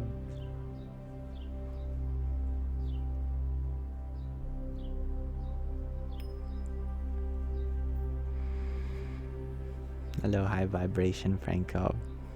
Thank you for finding kindness in my soul. The very same soul is yours. And John Simon, you share that you were just hoping to be able to attend this Sangha. Well, thank you for expressing your gratitude. I'm only honored to be the recipient of it. I'm only delighted to have a platform in which there is so much gratitude shared, and allow me to extend my gratitude back to you. That I am so grateful for all of you, because there are so many wonderful conversations that happen here and connections made that wouldn't have otherwise without your participation in it. And hello, Peter Schaefer. Thank you for your rose also. Shri Hanumate Namaha. And John Simon, thank you for another trio of roses. Hari Om Tat Sat. Dr. Jenny, you share that Mary Magdalene has a whole gospel in the Gnostic Bible. It's so beautiful. I would love to read that. Wow. A gospel attributed to her. That sounds delightful. Thank you, High Vibration Franco, for your half a dozen roses. Om Namo Bhagavate Vasudevaya. I love you too, Dr. Jenny. Thank you for being a mirror upon which I can see my own love too. And Kiro Dronov, you ask, can we talk about insights of controversial issues? Well, I feel like for most controversial issues, it would be best to discuss them privately. I'd be happy to. Although in general I am open to having a respectful conversation. But by your judgment, if you feel like it would just cause a lot of chaos here, then maybe save it for a private message. Otherwise, I'm sure there's always a way in which we can discuss it. Thank you for understanding. And MJ, thank you for your dozen roses. Radhe Radhe. And thank you, VYV Fragrance, for your community fest. Hare Krishna. Thank you for your rose also. I would love to read from another section of this scripture that was given to me by one of our viewers. This is called the Vachanamrut. It's from a tradition known as the Swaminarayan tradition, which is one of the many Hindu varieties. I've been reading it a passage per live stream with you all.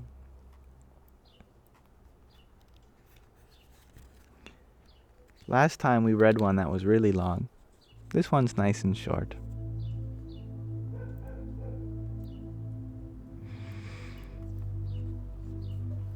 Today we are reading Kadhada 174. Understanding is measured in times of hardship. On the morning of Vaishak Sudhi 11, Samvat 1876, which is the 24th of April, 1820 in our calendar. Swamishri Sahajanandji Maharaj, who was a name for Bhagwan Swaminarayan, the founder Acharya of this tradition, Sriji Maharaj then began. My apologies. I haven't described where he's sitting and what he's wearing, which is always important. He was sitting on a large decorated cot on the platform under the neem tree in front of the mandir of Sri Vasudev Narayan in Dada Ghachar's Darbar in Gadhada. He was dressed entirely in white clothes. At that time, an assembly of munis, scholars, as well as devotees from various places had gathered before him. Therefore, I assume this passage will be partly scholarly in nature and partly in terms of devotion. Sriji Maharaj then began.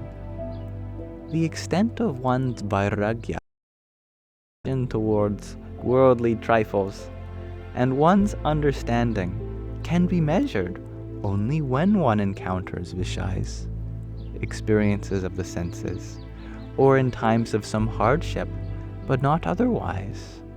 That being so, what can be said about situations of extreme prosperity or hardship? For example, everyone must have realized the state of their own anthakarans, their own mind, during the minor difficulty that recently befell Dada Khachar. Oh no! I wonder what happened to Dada Khachar, who was providing this darbar. In any case, thereupon Muktanand Swami commented, "It is but natural that in one's heart one sides with divine devotees. That too, with the understanding that if the satsang fellowship flourishes, many people will benefit. But if the satsang fellowship suffers a setback in any way, no one will benefit. That is why joy and grief are experienced." Sriji Maharaj then explained, "We are the servants of Sri Krishna Narayan, who is the Ishta Devata of this tradition. So we should be pleased with whatever pleases who we are devoted to.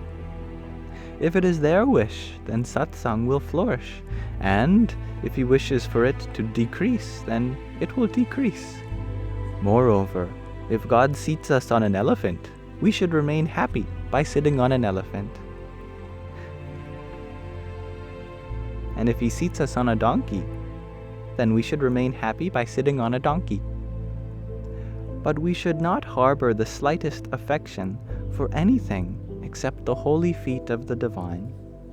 Thus, in whatever way satsang develops, which is the fellowship, the assembly of fellow spiritual seekers,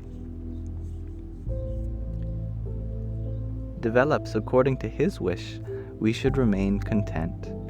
If he so wishes, let everyone in the world become satsangis, participants in the satsang. Or if he so wishes, let all satsangis cease to remain satsangis. But in no way should we harbor any joy or grief in our minds, because everything happens by the will of the divine. So just as a dry leaf is blown in the air according to the direction of the wind, we should also remain dependent on him and joyfully worship the divine, not allowing any frustration to enter our minds." Thank you for listening. That was Gadhada 174.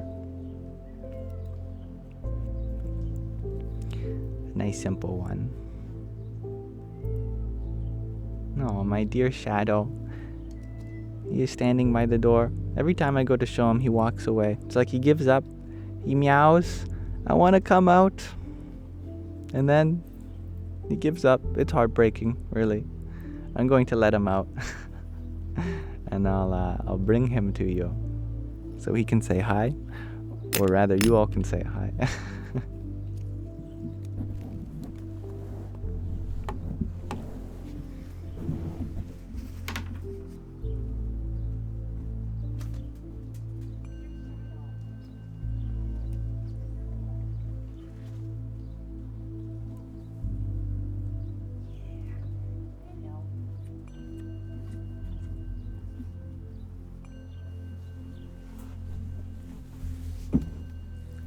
Who's that?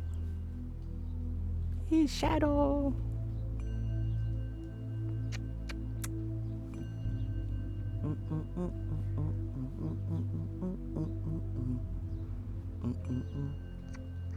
So many people love you, saying hi to you. You are so loved by the world. You know that? Okay, let's get you in your catio.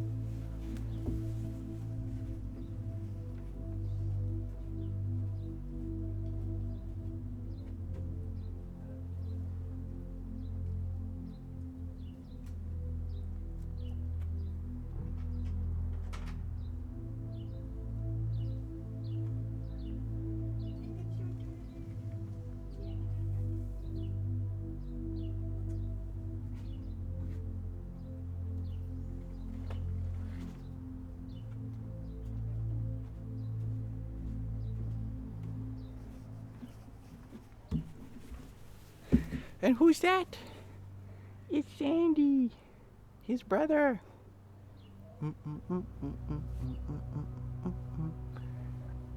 Happy boy. I love you.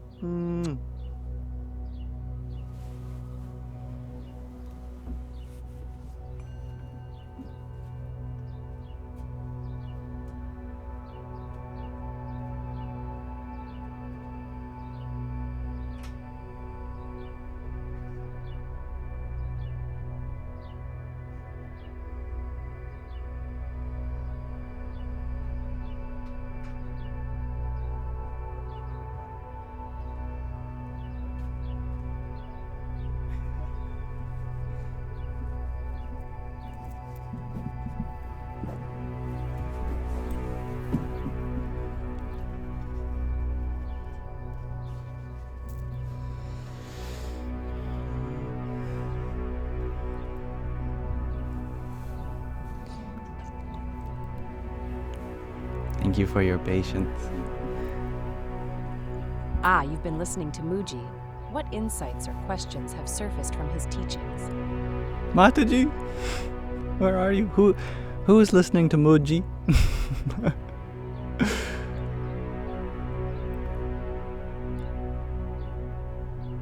Thank you, Usha-ji, for sending your heart me cordette of roses. Another 1, 2, 3, 4, 5, 6, 7 roses. For Sandy, of course. Sandy deserves all the roses. Me, on the other hand, well, I don't think I deserve much of anything compared to Sandy, of course. Thank you, Usha-ji. Om Namah Shivaya. And Scott, thank you for your rose also. Radhe Radhe. Some dogs having fun behind me. Larissa, thank you for your paper crane. Om Namah Shakti Shivaya. And thank you, Robin, for your rose too. Radhe Radhe. Karina, you are wondering how come all my videos are gone. Well, it is a story best described in my own words in the link tree in my bio, where there's a frequently asked questions page, and I hope that you benefit from reading that. And if there are any questions that are not answered there, please let me know, and I'd be happy to attend to them.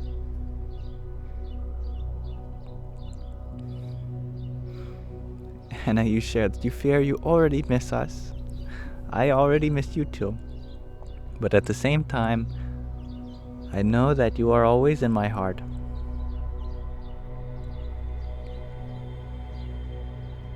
And Trap House Mob, you're wondering how has my day been today? My day has been well. Thank you for asking.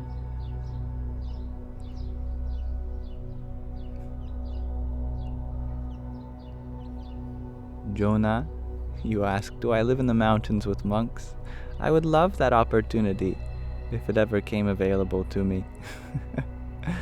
I live with my cats, which are kind of like monks because they also eat only what is offered to them, and they have a vow of not communicating except for, short indicative sounds used to convey their feelings.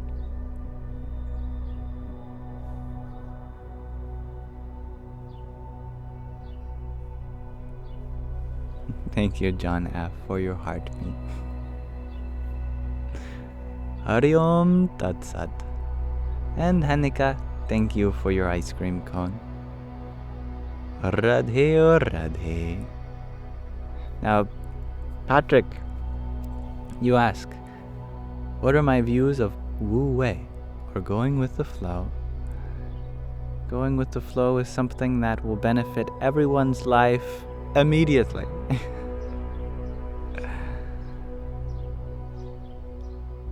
When we go with the flow, what we mean is that we have no reservations for how this life is supposed to turn out. That we find our own way to stay afloat, no matter what direction the currents guide us.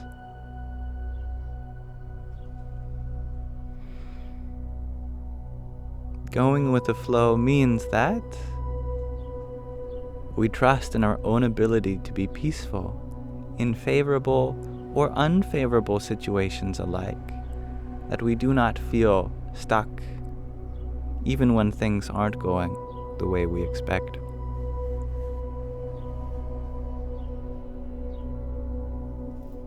And good evening, Marla.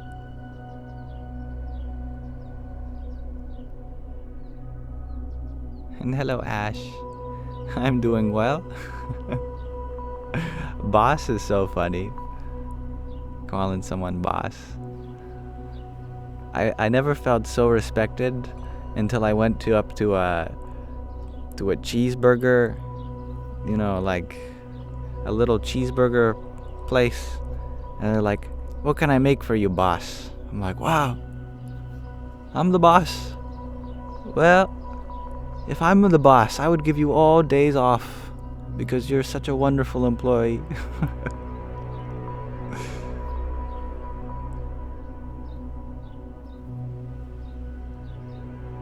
But I'm not anyone's boss. That's for sure.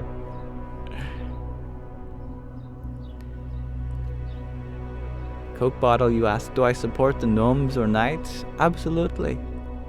I'm a big fan of gnomes. I'm a big fan of knights. Gnomes, they're just little guys. And I love them. Knights, they're just brave little guys. Sometimes the armor makes them look big, but bravery, courage does not come without fear. Yeah, I respect them both very deeply. They each have something to provide.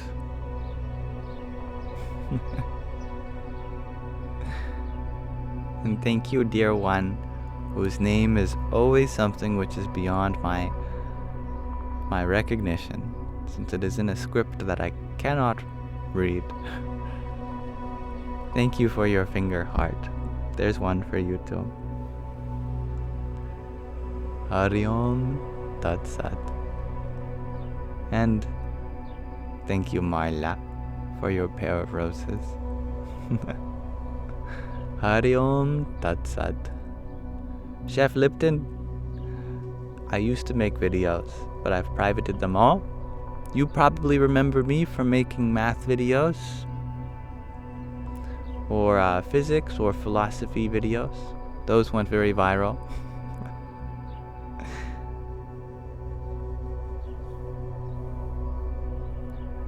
Thank you, John F., for your tiny also. Yippee! Good night, Sue. You share that you love gnomes. You have many stuffed gnomes in your house. I love gnomes so much. They're just so cute. I think garden gnomes are one of the cutest ornaments you can put in front of your house.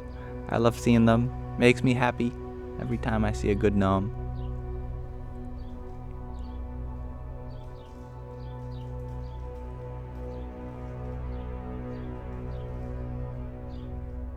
John Simon, you share that you don't understand the vow of no communication done by monks. Do I have any insights? Definitely. It's not a vow of no communication as it is a vow of not speaking. Still, of course, you may communicate in other ways.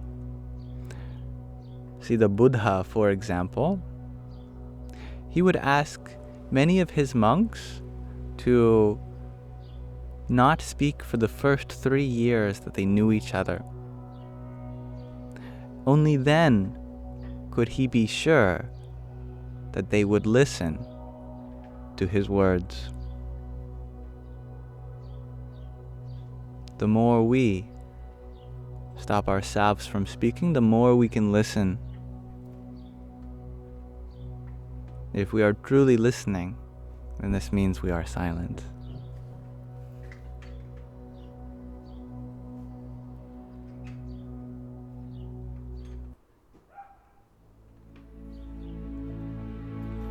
Robin, you share that your son's nickname as a child was Gnome.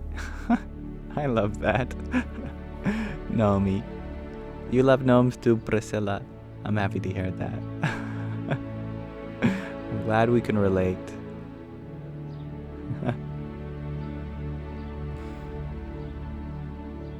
Good day, JV. Happy to have you here.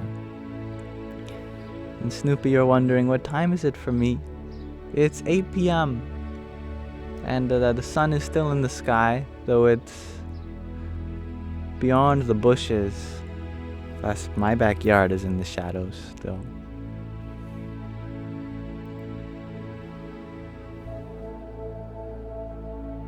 It's about devotion then.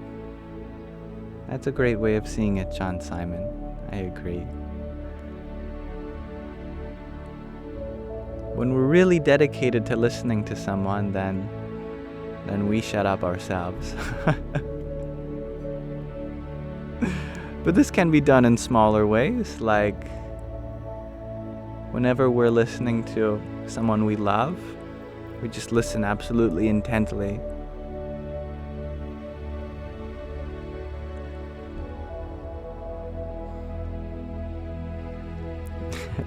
Lindsay Robbins, you share Beyond the Bushes, Backyard in the Shadow, a new book by Yam.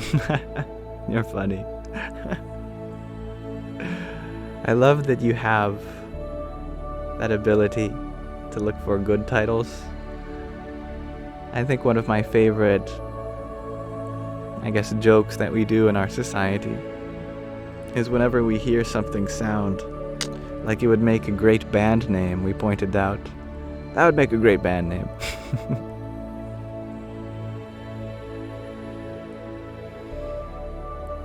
Yeah, it's still very bright here.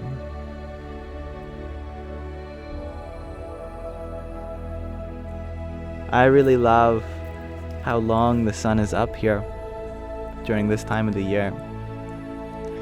I don't love staying up too late and having the sun rise at 4 a.m. though. That's how you know you screwed up.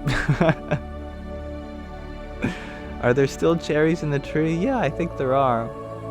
But first the raccoons got them, then the birds, then those that fell to the ground were eaten up by the bunnies, and now there's some worms inside the cherries. So all of the animals around are getting their chance at eating the cherries. God, you love cherries, shares Lindsay. I love them too. It's true, I have bunnies around. I feel like I live in a very magical place in the world because all of the animals are just beautiful, you know, deer, plenty of wonderful deer, just nice little small ones, bunnies, lovely squirrels that come and they politely ask for food and you give them a few nuts. There's some lizards. There's a couple very tiny snakes that aren't poisonous. You can pick them up, play with them. There's little gopher marsupial things that I forget the name of. And there's no dangerous animals, which I think is remarkable. Come to think of it, there's nothing that would eat you if you were to go into the woods here. So I'd be very safe in the woods in the middle of the night.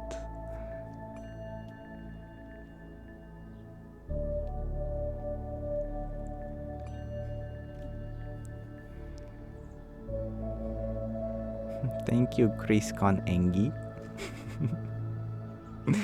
for your heart me and rose. Hari Om Tat Sat. And John F., thank you for your team bracelet. Hare Krishna.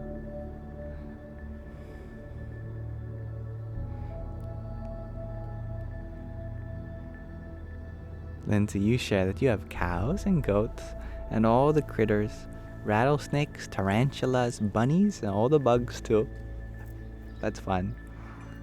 I like that.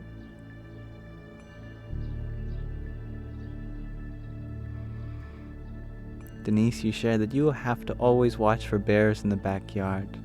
I'm really grateful that I don't live in a place where I have to do that. Not because I'm scared of bears, but because I know that I wouldn't have the ability to restrain myself from petting them, because they look like the most huggable, pettable, lovable creatures on the planet. I would not be able to prevent myself from getting mauled. I just know I would go out and get mauled, because I just go, oh my goodness, what a beautiful bear. And I'd just go out and I'd come on too strong for the bear, They'd get nervous and shy and the defenses go up. like a lot of you. How many of you can relate? Someone shows their love to you, it's like you put up this defense. It's like, whoa, whoa, whoa. Can't have none of that.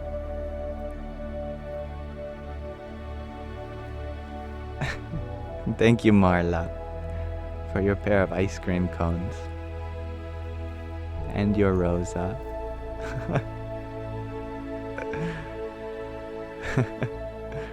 Hare Rama.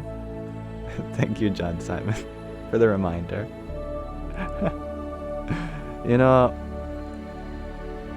I always find it so funny when Isabella types the thinking emoji and then the wide eyes watching emoji. I always wonder what the connotation of that is. Did I say something that was questionable? Probably.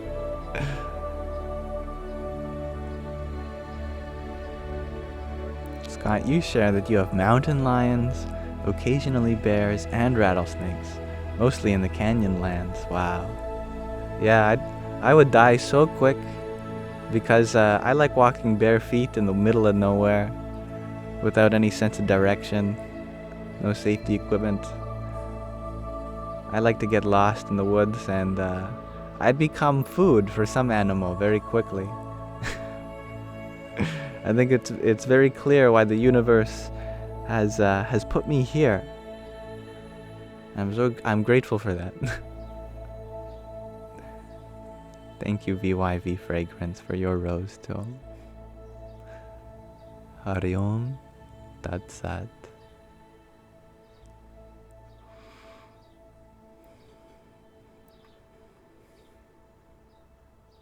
No, I've never watched that G2 Infinity. Oh, I hear a hummingbird. Oh.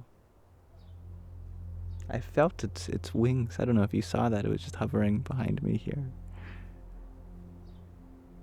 I forgot to mention the hummingbirds. Oh, you are here to remind me that I need to fill up your hummingbird feeder. Thank you. I will do that.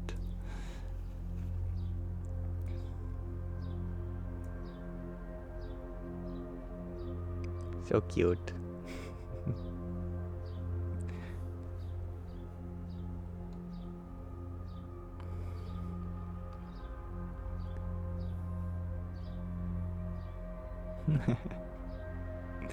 Garrett, you ask, how can you forgive yourself for lashing out in pain and hurting someone that you love?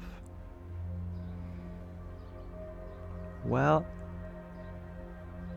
if we are aware that we have hurt someone that we love, this means that they've done a good job expressing their feelings with us, and that's something we can be grateful for. We can be grateful for someone we love when they display to us where their boundaries are, because that teaches us how we can love them. So in a way, expressing that pain is a way of trusting you, that this information that I'm revealing, where my boundaries are, is something that I'm giving you so that you can learn to love me in a way that's more healthy, given my needs, my traumas, whatever. Understanding it in this way, I think we can be thankful. Thank you for telling me where I've gone wrong. Now I will be able to love you in such a way that respects this in you.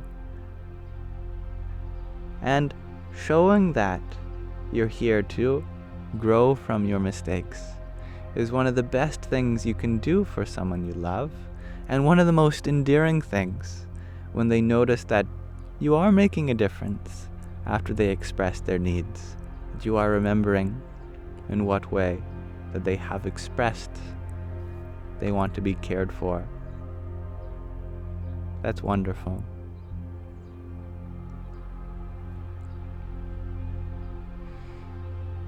We were talking about earlier in the Pocket Pema Chodron that there's two types of shame: positive shame and negative shame.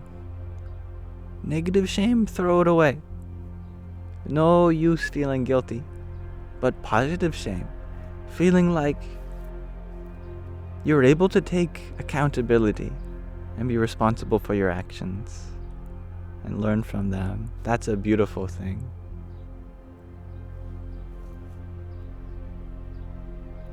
And thank you, Carrie King, for your rose too. Hari Om Tat Sat.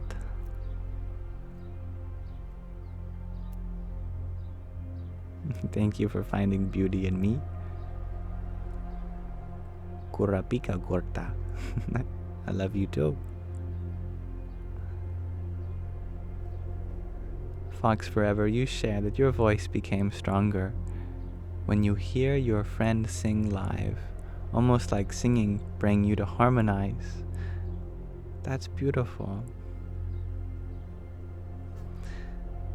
I love how empowered you are by seeing your friends have a voice. That's the sign of a very good friend, that you are.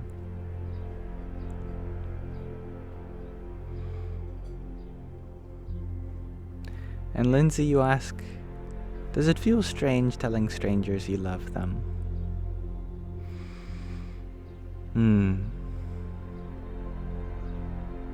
We might be strangers on a worldly level. We might not know each other's stories that have taken place with this body, this mind. But no one is a stranger at heart. We are all family, brothers and sisters and siblings in our humanity.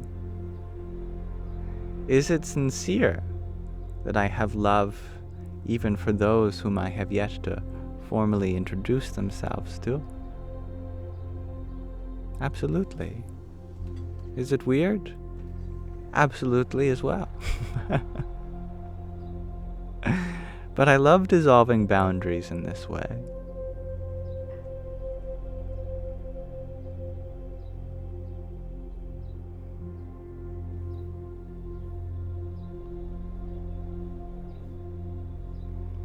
Dreyfus, you ask, where did I get my knowledge? From my mom, from my dad, from my sister, from my friends, from all my teachers in school. Mrs. Strem, Mr. Morand.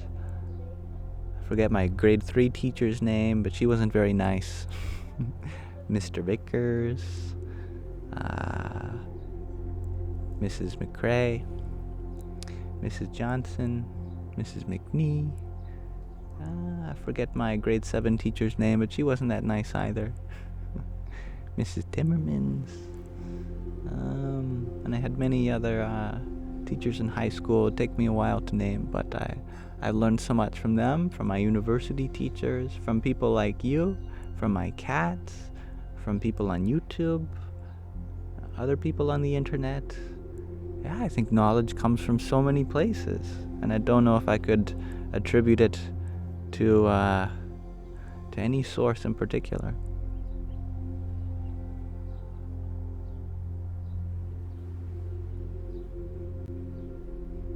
Thank you, Bidge, for your heart me. Hari Om Tat Sat. Bye bye, Manuela. Thank you for sharing your big love for all people. That's wonderful. Hello, first. You have just joined, and you see on my page that I have no posts. That's right. Although I used to, right now, I just do live streams on this platform. Karina, you ask, is the ego necessary? That depends in what way we use the word ego. If by ego we mean having pride and a sense of pompousness and superiority over others, then this is not necessary.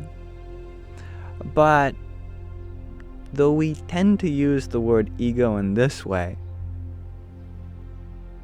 technically, it just refers to our sense of self. And everyone does require a sense of self in order to experience this world through this body, through this mind. However, we can do our best to be more inclusive in that sense of self. That we don't let our sense of self take priority over another person's sense of self, since we are all worthy of happiness equally. We take great care of this body and this mind primarily because no one else can do it, really. That we know our body and mind best, therefore additional time and energy is spent taking care of this body, this mind. And without taking care of this body, this mind, we wouldn't be able to take care of other bodies, other minds. But still, the intention should be there to serve others equally, just as you would serve your own body, your own mind. Having this expanded sense of self, inclusive sense of self, can be very rewarding.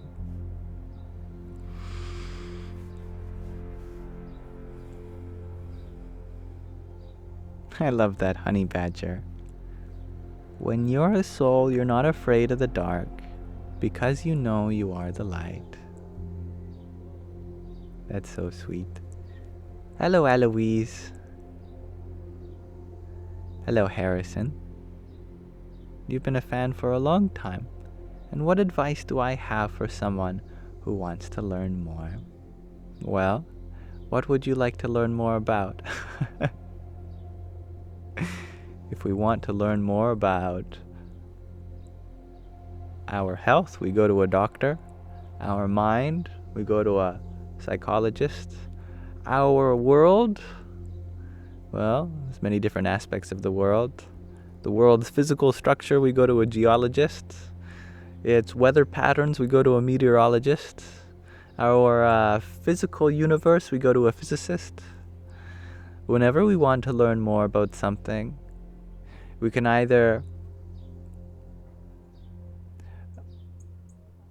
deepen our direct experience of it or learn from someone else's direct experience.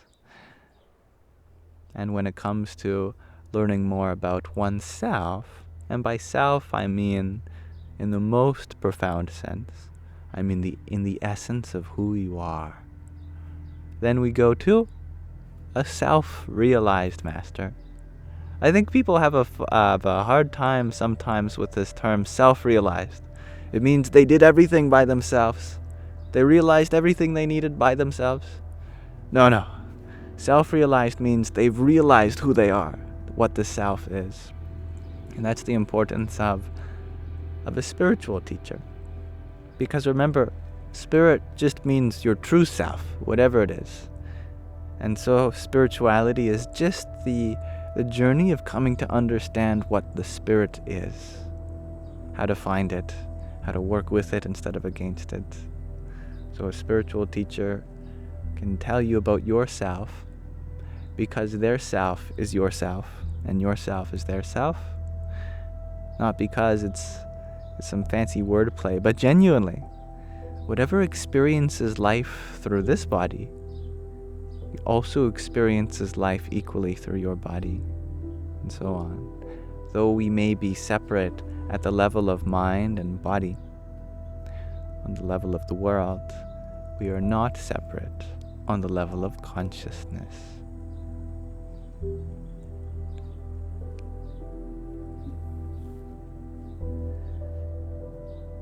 The podcast that I was on just the other day, it was a great time for me, and I learned a lot from others. And one of the topics on that podcast is how you can tell who is bona fide self-realized master. That's a fun podcast if you want to go check that out.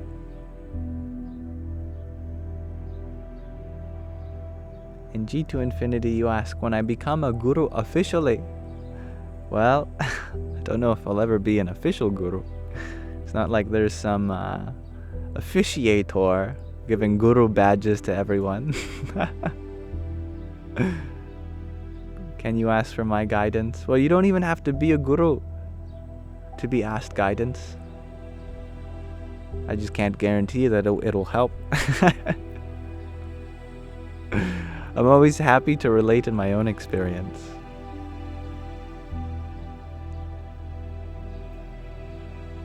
Even if it's limited, it's the least I could do. And what podcast was it? It was on the Bearded Mystic podcast.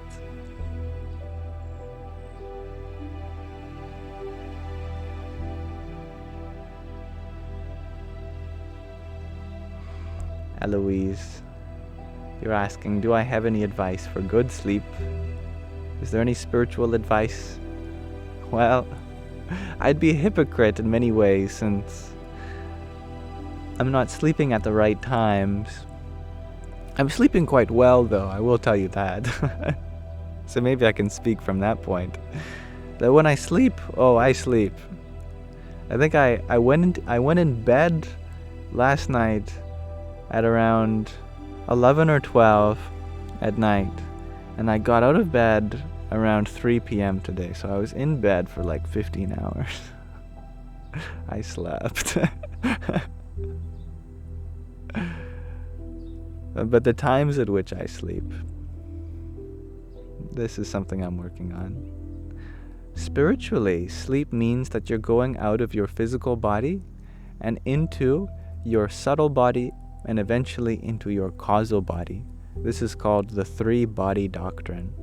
That we have a body in the physical, called our physical body, but we also have a body in dream, called our astral, dreamlike, or subtle body.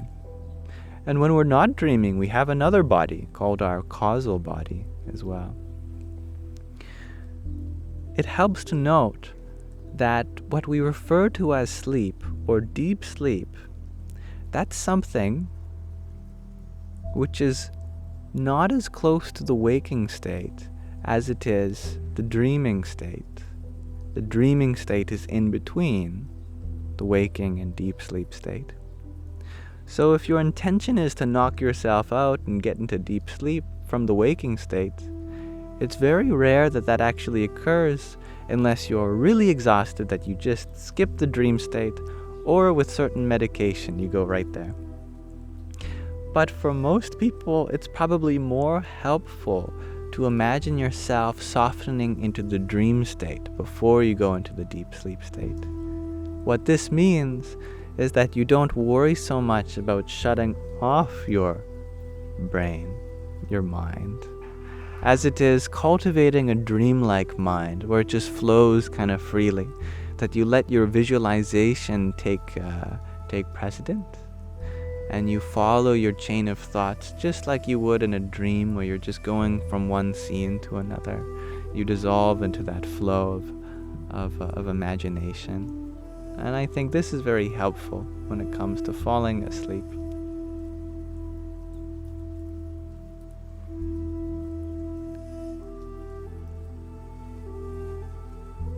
G to Infinity, you're wondering if I've always been a deep sleeper from childhood. I've never been a deep sleeper. I'm just a long sleeper. My sleep isn't necessarily that deep.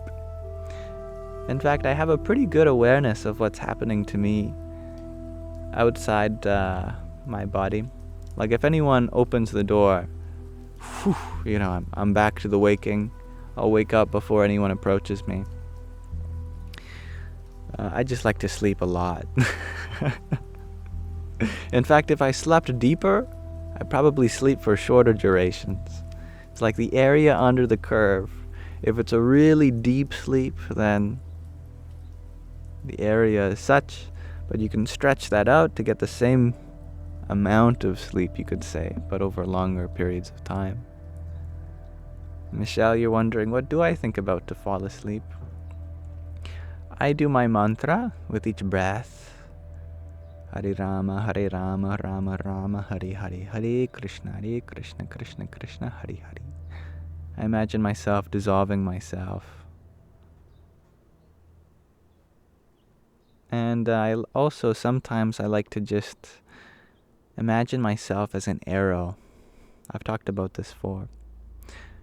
I imagine an arrow flying through the sky and the arrow visiting different places. It's a kind of magical arrow. A magical arrow that's bouncing off everything, and I just let my imagination take me wherever I need to go. Sometimes I'm flying through the hole of a donut. Sometimes I'm flying in between two people who are about to kiss. Sometimes I'm flying through a window of someone studying and out another window. There, I've said something questionable again. Isabella's like, That's so fascinating. I never seem to see the pattern in when you do this. The arrow never hits anyone, though. It just goes around. Sometimes it falls into another person's bow and it gets shot out in a different direction. I just like to travel my imagination. Good night, Eloise.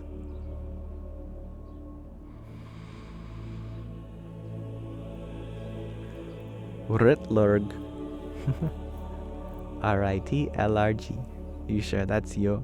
You sleep very deep but have a hard time sleeping longer than 5 or 6 hours most nights. And that's a great skill. As G to Infinity points out, Sadhguru claims to sleep only 4 hours a night.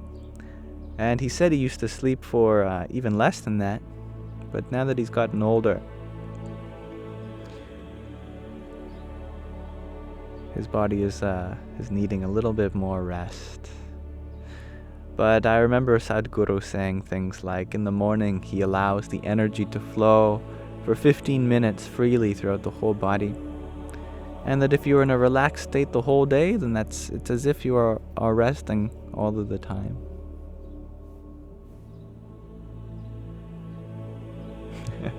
LRG, short for large. Writ large. Thank you for telling me. Hello, Laura. I've got a brat bandana. Am I a brat? I am a brat. I do be partaking in mischief.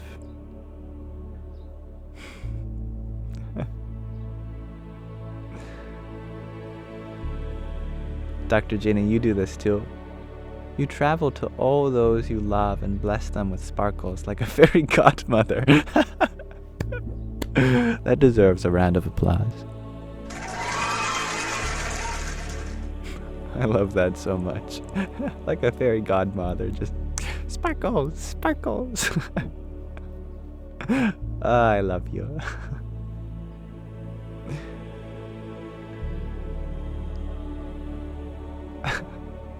I am a brat, direct into the lore. Shares Orla. Oh, I've had a lot of I do a lot of bratty things. It's true. I've always have.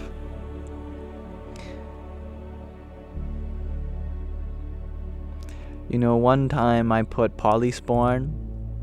You know what polysporin is? It's used to treat various cuts and scrapes on the body, used to disinfect and help a wound begin to heal.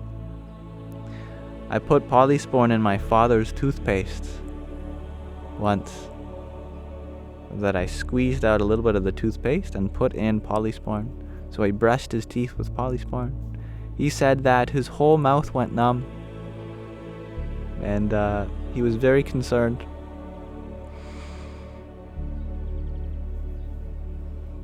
This is not something I recommend anyone doing. It's something I regret because I could have hurt my father's health, but I must confess to my mischief. Aw, you wanted to heal his mouth, says Eden. No, I wanted to prank him. But that's a good cover-up story. Maybe if I was younger, that would have worked.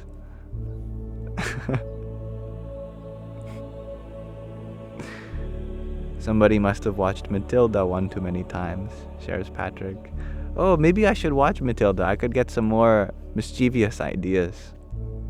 Yeah, now you've planted the seed.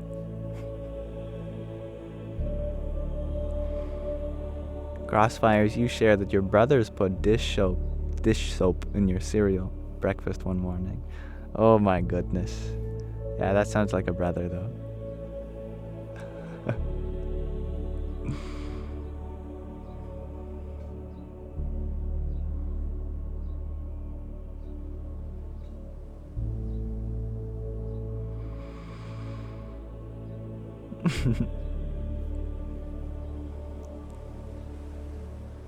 Oh, thank you, Gab. That's so sweet. Good night to you if you're still here. And thank you for sharing all your love.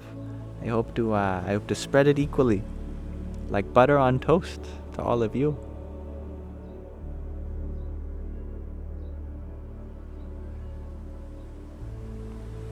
How old was I?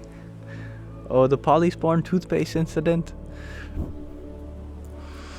I think I was maybe in grade 4, grade 5, something like that. See, the problem is I think of my life in terms of what grade I was in. And now that I'm out of grade school, all of my memories past then just blend together. I couldn't tell you how old I was or what year it took place, because my memories were built on the foundation of what grade I was in.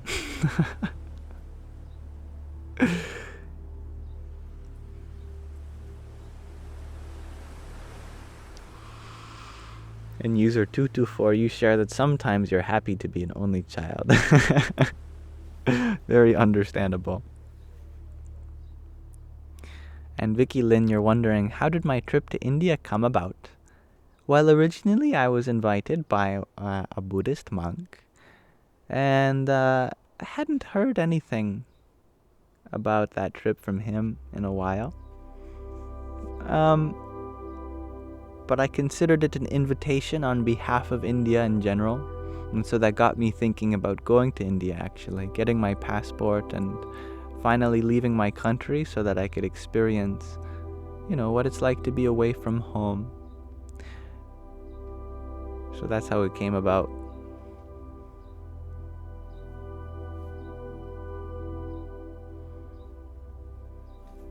Ahina, you shared that you love to sleep. You daydream of whatever. You got hyperphantasia. You see in 3D along with music. I love that. That's so wonderful. I know that so many people dream in various ways. Some people don't even recognize color in their dreams.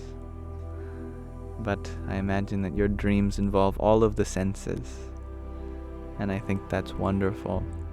That tells me that you are very sensitive to life and that everything makes an impression on you, whether it's through your ears or nose or skin or ears or tongue.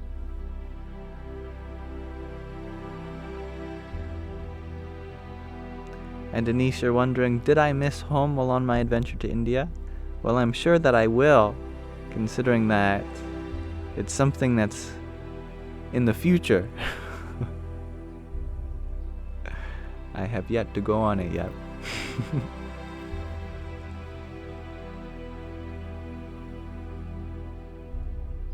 User 672, you share that some people believe that Indra Deva ate a swan and farted the word Om.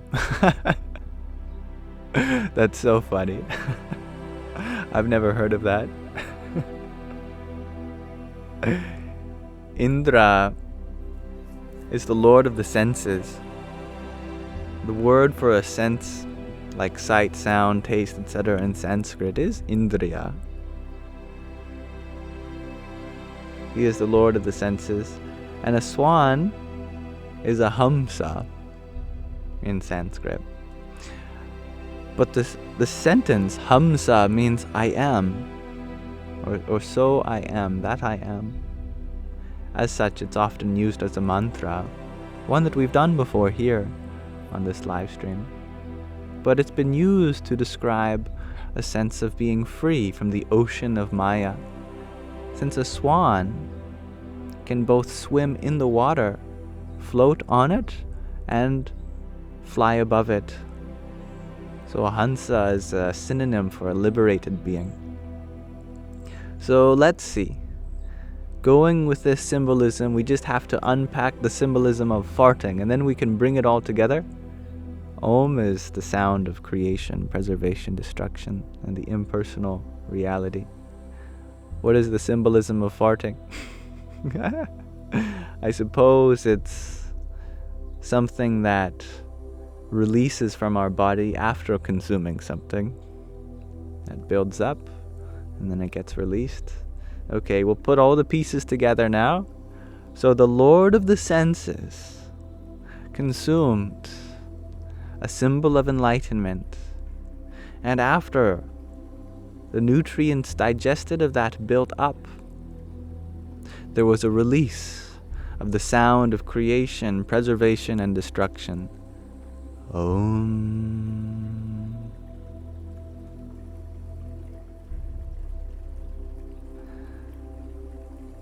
You know, that sounds like a beautiful metaphor, now that I think about it. That through our senses, we take on the attributes of a great being. And after we process these aspects, what becomes released from us is the very primordial sound, the prana of Om.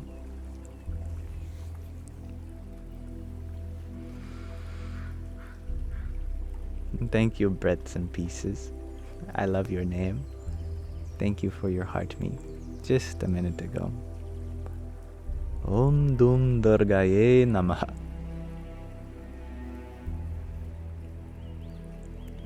Marla, you ask, when did I start studying Sanskrit?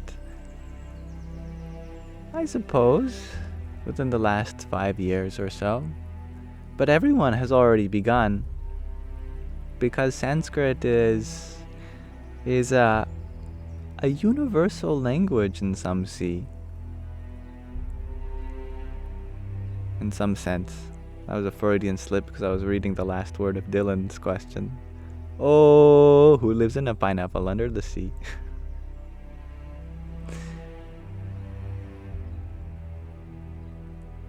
Most people already know many Sanskrit words without realizing. Many words in spirituality are Sanskrit in origin, because they just cannot be translated into any other language. Like, you've all heard of the word yoga. It means union in Sanskrit. You've all heard of karma. It means action in Sanskrit. You've all heard of mantra. Mantra means the process of becoming peaceful through chanting, through sound. Mantra. Some of you have heard of Kundalini, the dormant feminine energy coiled up at the base of our spine, or chakra, these subtle energy points symbolically associated with our spine, or guru. Guru means spiritual teacher, specifically gu meaning darkness, and uru, dissolver of. So guru means the dissolver of darkness, the dissolver of ignorance.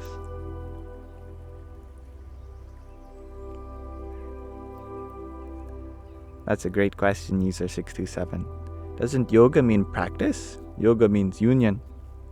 Well, technically yoga is first and foremost one of the 6 schools of Indian philosophy.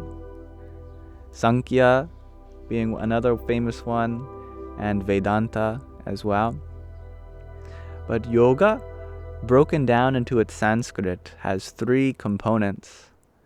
The semi-vowel ya, the monophthong O and the syllable ga. Each sound in yoga represents a part of it. The ya, the semivowel, like all other semivowels, are formed by bringing in close contact two organs of speech and just creating a cavity of resonance without actually touching. So ya, you bring the arch of your tongue upwards towards the soft palate, but you don't quite touch, you just create a resonance between these two things. Ya. Therefore, the sound ya in Sanskrit represents a relationship between two things in the most general sense.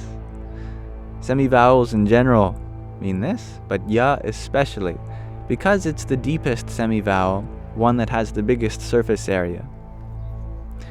O is formed by sandhi between two other vowels, the a and the u. The vowel space is continuous, and you can go from an a to an u to any other vowel freely.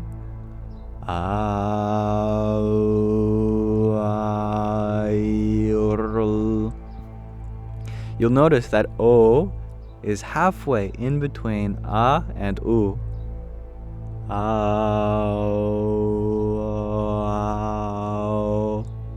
So, O represents that which is between a and u. What does a mean? Well, it's the most basic sound a human can make. When you're scared, ah. When you're happy, ah. When you're surprised, ah. Ah just represents that you're voicing existence. But when we restrict our lips to make it propel forward, then we're compelling our voice. We are talking about a pervading kind of existence. So, whereas A represents absolute existence and U represents pervasive existence, O represents that which is between the two. So the syllable yo, since ya represents a relationship, yo represents a relationship between absolute existence and pervading existence. Finally, the syllable ga, which is formed the velar region, the deepest place that a consonant can be formed. It is unlike ka, which is unvoiced, because you start voicing even as you bring these two organs of speech into contact, and as such it makes a very soft kind of sound, like all other voiced consonants. So, ga represents a deep and gentle impact between two things. Therefore, altogether, the word yoga means that which brings together absolute and pervasive existence.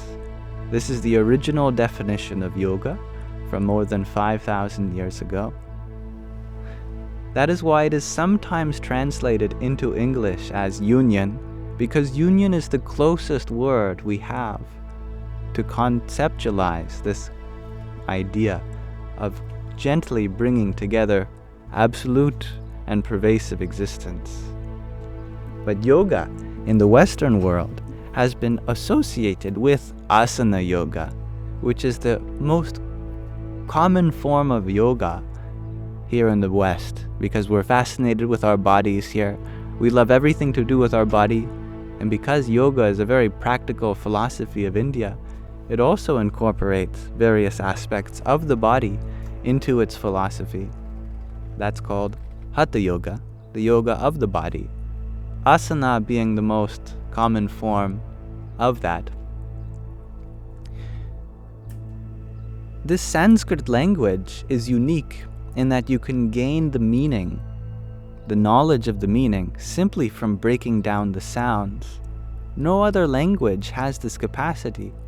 That's because most languages are invented, and they are passed down through a game of telephone, and by the time they get to us, the meaning has nothing to do with the sound. If I say the word tree, what part of the sounds t, r, e have anything to do with the concept of, these things around us that look like what we call trees? I realize there's no tree over there. There's a tree over there.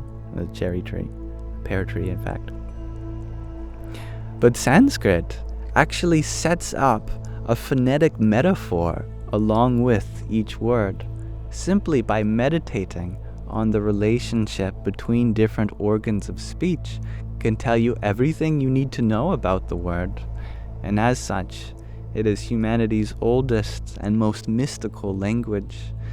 Such is why many spiritual terms don't get translated from it, because you could never translate something which is so profound into any lesser language. And by lesser, I don't mean that it's unimportant, I just mean in terms of spiritual clarity. And that's why many mantras are in Sanskrit as well. Anthony, you're wondering, what is tree in Sanskrit? It is vriksha. V-R-K-S-H-A-H.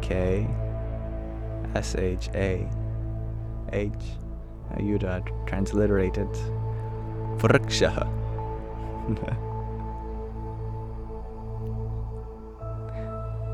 Thank you, Gio, for your community fest. Hari Om Tat Sat. And Dob Darker, thank you for your heart me. Om Dum Durgaye Namaha. Lindsay, you love seeing how excited this makes me. I get very passionate about Sanskrit. It's so wonderful.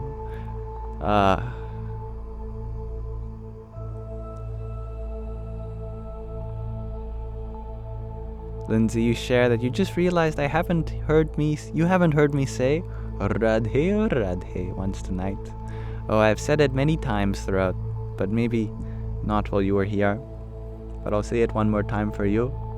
Radhe Radhe. And Linda, thank you for your baker's dozen worth of roses. Jai Sitaram. Faithful being, you were wondering if I can speak Sanskrit. No.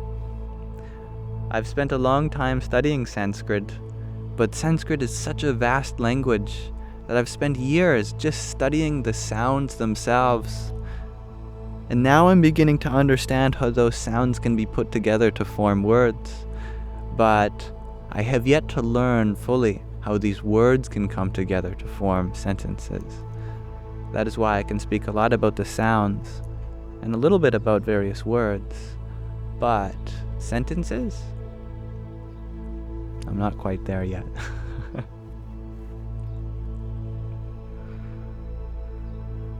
Isn't it interesting how Sanskrit mirrors the sounds of the thing itself? It's like an onomatopoeia, but at a whole other level. But it makes sense that that language would arise from a deeper association between sound and concept. If you're the first person trying to speak something, then the only way to really convey the concept of what you're speaking for the first time to the first listener is to have the sound in some way associate with the concept itself.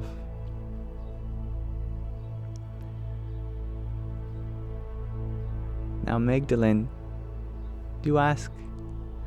Sorry. I did see you ask the question, but Brie asked the question that I was trying to read. I'll answer both of you.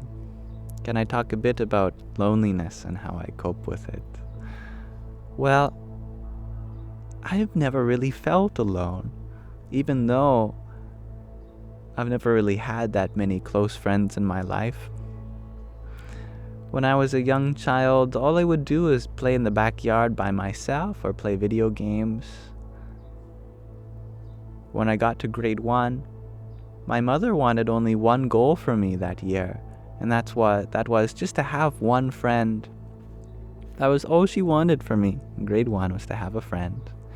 And in grade 2, all she wanted was for me to have 2 friends.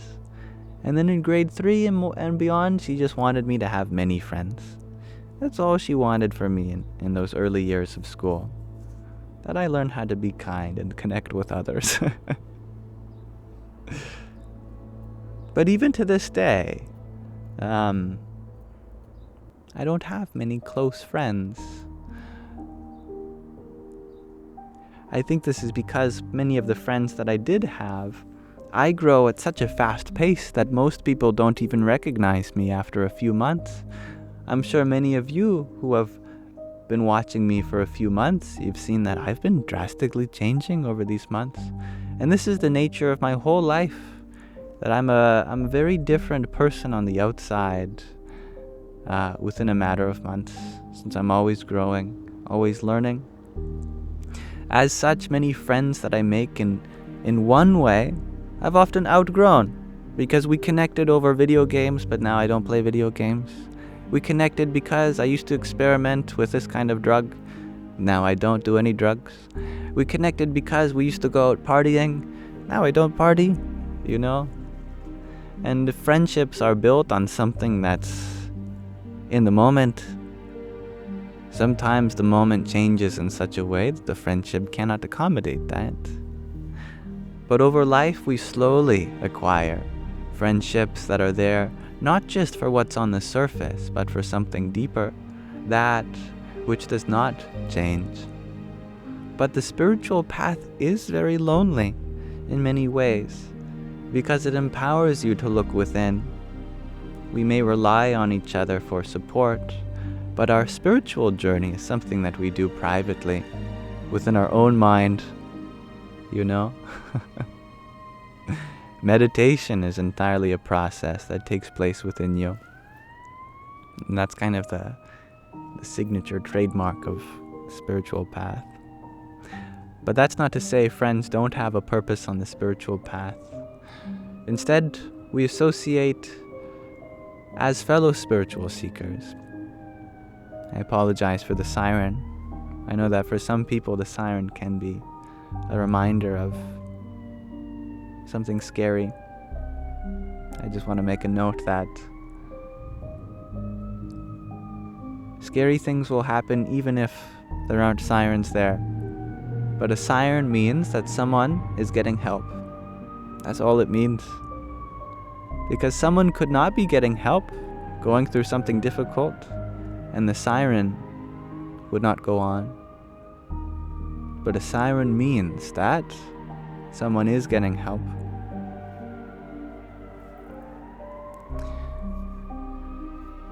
But as I was saying, satsang is very important. Satsang means that we associate with people who are there for us, who are here to support us, those which we can learn from, grow with. In this way, Ram Dass said, we are all walking each other home. And I love that. Ultimately, our destination is not into each other's arms per se, but into the home that we all belong to, and we are here sharing the journey together.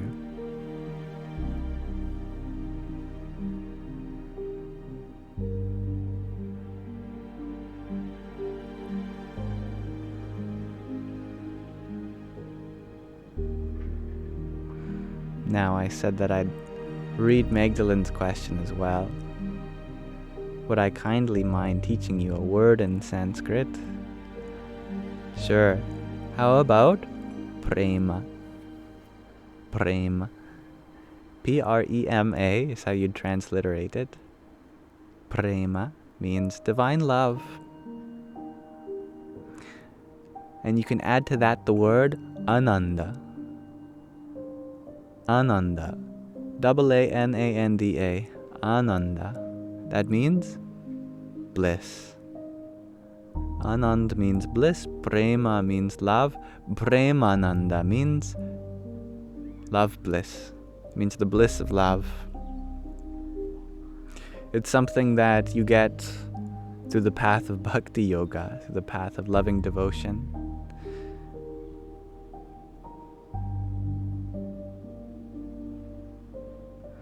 In some sense, there are two kinds of spiritual seekers.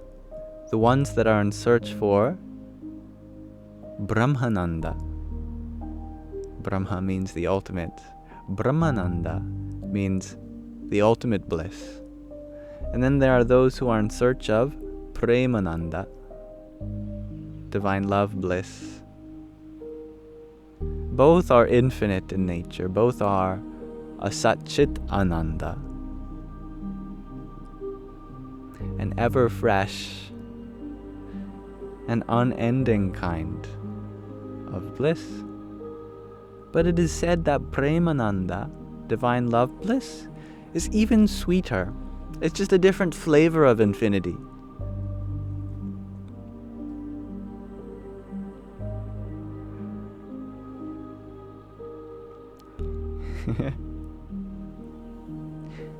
Thank you, Gabriella, for your heart me and finger heart.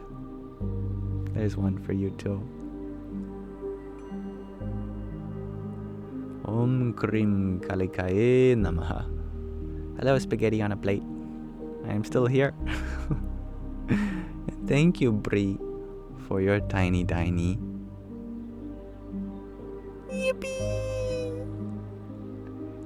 And Alex Pena, thank you for your lock and key.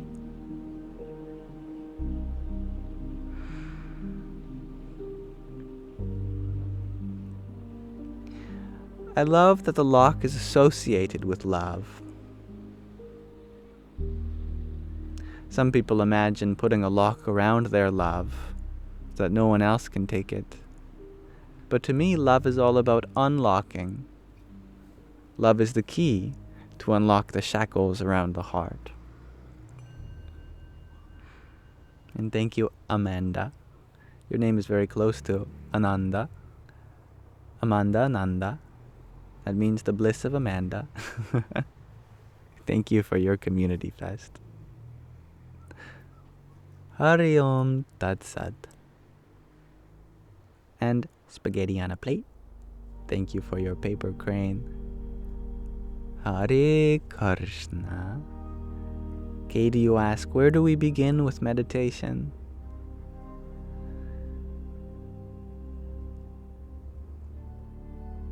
Where do we begin with meditation?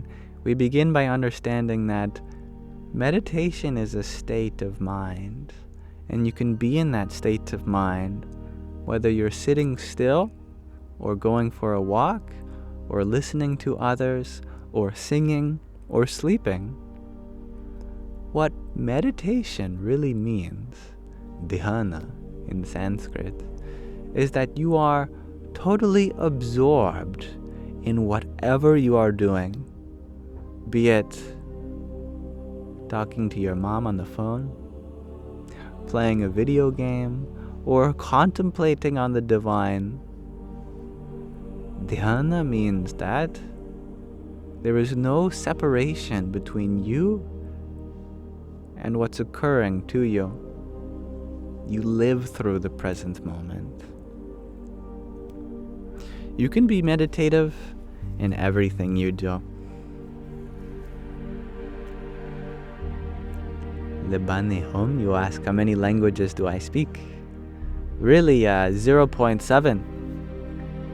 I speak maybe 70% English, but 30% of the time I think it's gibberish.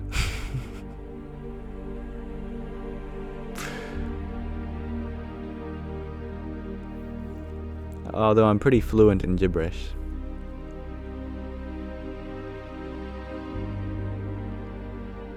Animal Crossing. I can speak Animal Crossing.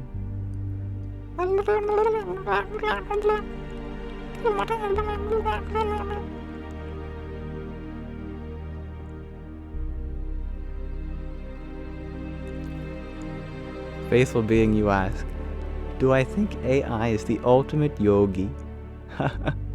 Well, AI is able to learn from many different places. Sometimes difficult to get an AI to incorporate all of the things that it's learned. It seems very limited in real ways that we are too, and that it often filters itself. Like, for example, GPT, generative pre-trained models. Yeah. They have so much knowledge based on the knowledge base that they were trained on. But oftentimes it forgets. Which is funny, it behaves just like a human and goes, oh, I don't remember. But if you keep asking, eventually it's like, oh yeah, I do remember. It's like we've trained it to be forgetful just as we've trained it to be wise in so many different disciplines. Because many models work by just trying to replicate, imitate the language on the internet. Well, the language on the internet is full of forgetfulness, so the AI doesn't know the difference between expressing knowledge and expressing forgetfulness. To the AI, both is a kind of valid expression, even if it does know the answer to something. So if somehow we are able to move past that, then yes, there is a great treasure trove of knowledge that these artificial intelligences, or as I like to say, computational intelligences, if we can really bring out all of the diverse perspectives that's within it in a kind of unified, harmonious way, that would be wonderful.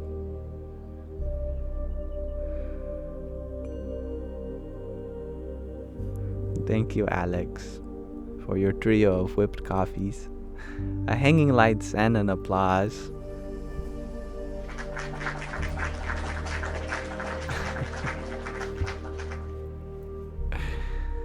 Om Shri Hanumate Namaha.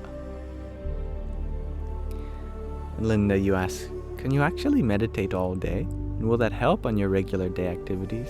Absolutely. You could be meditating while doing chores, meditating while scolding your child.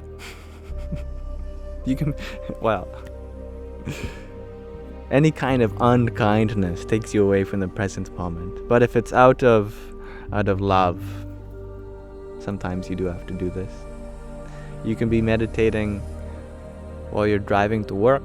See, people have this idea in mind that meditation means that you're just zoned out. But that's just most people's first experience with it.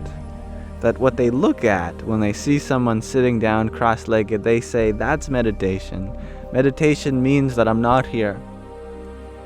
But actually, meditation means that you're so here, you're so present, that nothing can distract you.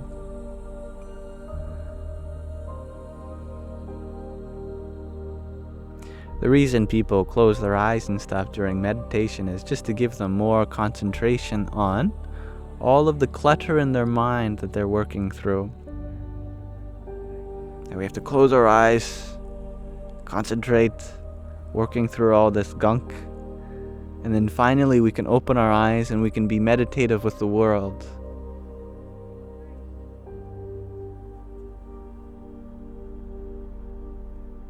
Thank you, Alex, for your trio of balloons also. Radhe, Radhe. Faithful being, you share that your mom must be the ultimate yogi because the focus she put into those beatings are memorable.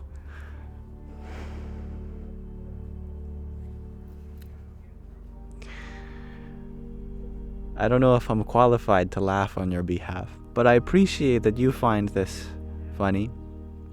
With love, that is.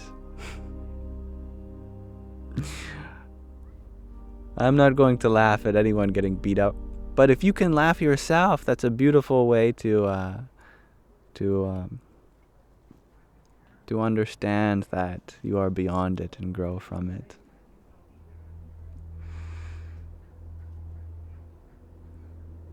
Yeah, my mother, she once spanked me.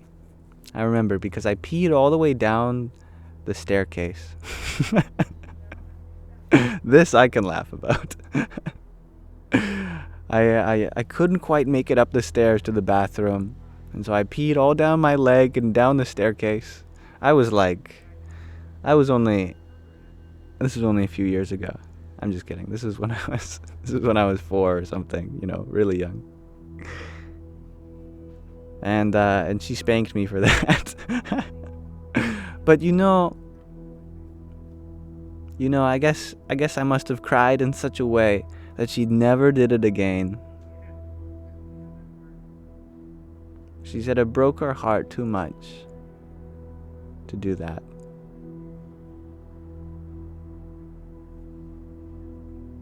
As such, my mother became very bad at disciplining me.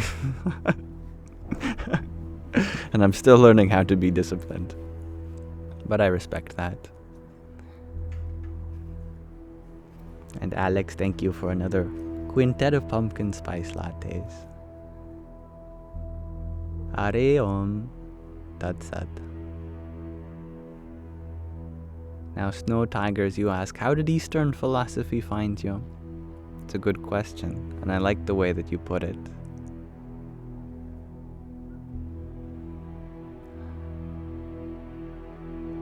Eastern philosophy its signature move is that it arises from within. I think most people come to Eastern philosophy because finally there's a vocabulary there to describe your direct experience already. Reading Western philosophy, it's like, I wonder why they think that. Reading Eastern philosophy is like, I've thought about that. Were they in my brain?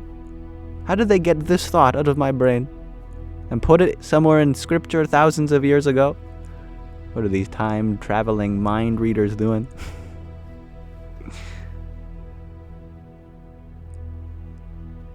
How did they know? Exactly. Eastern philosophy is the philosophy of the soul, because it's like reading the story of your existence firsthand. It's like reading an autobiography that was written by someone else. Like what? How could they have known everything that I experience?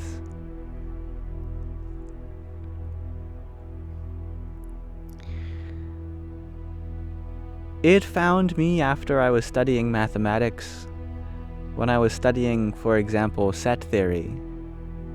Set theory is a theory of math. It's not a theory in math, it's of the entirety of math.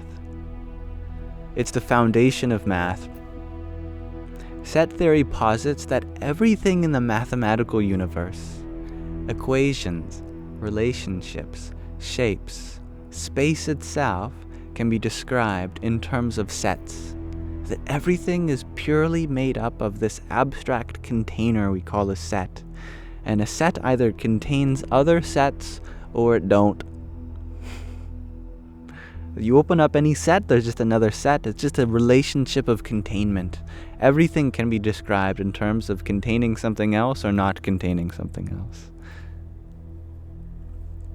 So set theory structures math based on this abstract concept of containment. A Russian nesting doll. Yes, I like that, Patrick. But one of the axioms of set theory, specifically the axiom of foundation, also known as regularity, asserts that there's no infinite chain of containment, that you can always open up a set and ask what's in it, but you won't, eventually you'll get to the bottom of the Russian nesting dolls. Eventually you'll come to a set with nothing in it. And this is true for all sets. You keep opening up what's inside of it, eventually you'll get to the foundation. And the foundation is the empty set. Everything boils down to the empty set, just being contained in different ways. This struck me as very profound.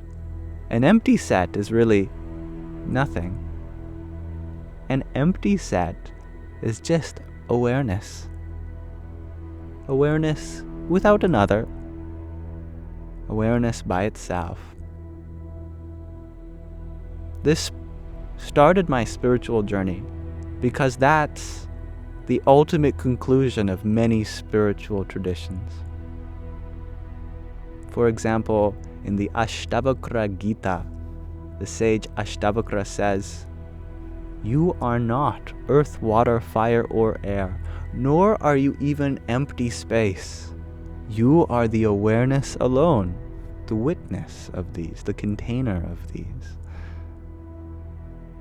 The Buddhists propound something very similar, that ultimately, like what Grikas mentioned, there's something called the Dharmakaya. This view, this empty space from which all things arise from. This is the nature of spirituality, that we come to realize our true nature as awareness. Awareness without another. Of course, to really make use of awareness, you require something to be aware of. Such is why it's not just the empty set. There are many other sets made up of that empty set. So too, this awareness can combine with itself in various ways, producing the universe. So it's in this way that Eastern philosophy first came to me, studying mathematics in my dormitory in university. Eventually, I stumbled upon truths that were discovered way before me in ancient scriptures. That's why I thought for a good while that the Buddha must have been the best mathematician ever. Because this mathematician that I was aspiring to be found awareness as the root of all of existence. But the Buddha already did that 2,500 years before. Wow, before calculus was invented, before we wrote down any math. What a mathematician the Buddha must have been, I thought. But eventually I realized that math was just my unique way of coming to these things. The Buddha came through it in a different way, and ultimately we all come to this point in different ways. Like, for example, Ram Dass was once lecturing in a hall, and there was a lot of different varieties of people present. And he was going higher and higher. He was bringing the concept of the ultimate enlightenment to this Western audience, and people were just amazed. But Ram Dass said that there was one person in the audience that had no reaction to any of these things. And that was significant to him. But because when he took LSD when he was a Harvard psychologist, and that blew open his mind to understanding new things, he had a story, this is a story within a story, where he went to his guru that he later found in India and offered Neem Karoli Baba a whole sheet of LSD. And his guru took the sheet instead of just taking one tablet. And, well, nothing happened. There was no effect.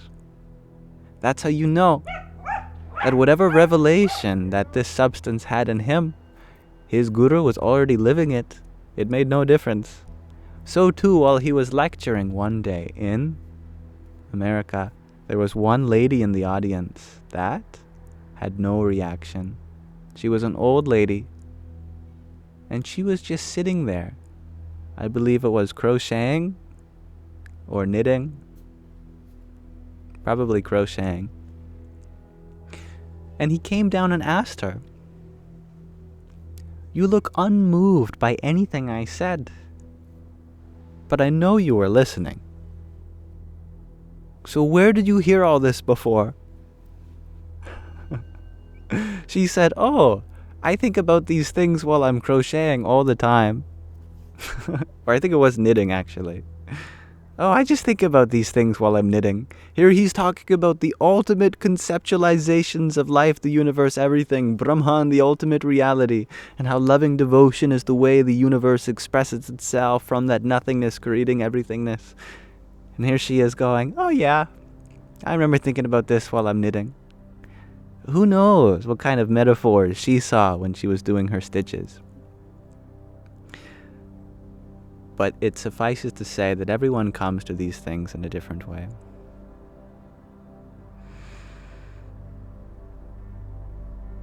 She looked over and smiled conspiratorially and said, "I crochet." Yes, exactly, Starlight.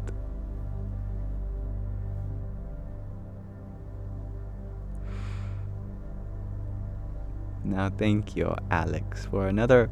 What did you send me? Oh my goodness. 5 ginger men. 5 finger hearts. There's some for you too. A pair of ice creams. A pair of disco loves. And a snowboard and flowers. Thank you. Hari Om Tat Sat. And Gina. Thank you for your community fest. Hare Krishna.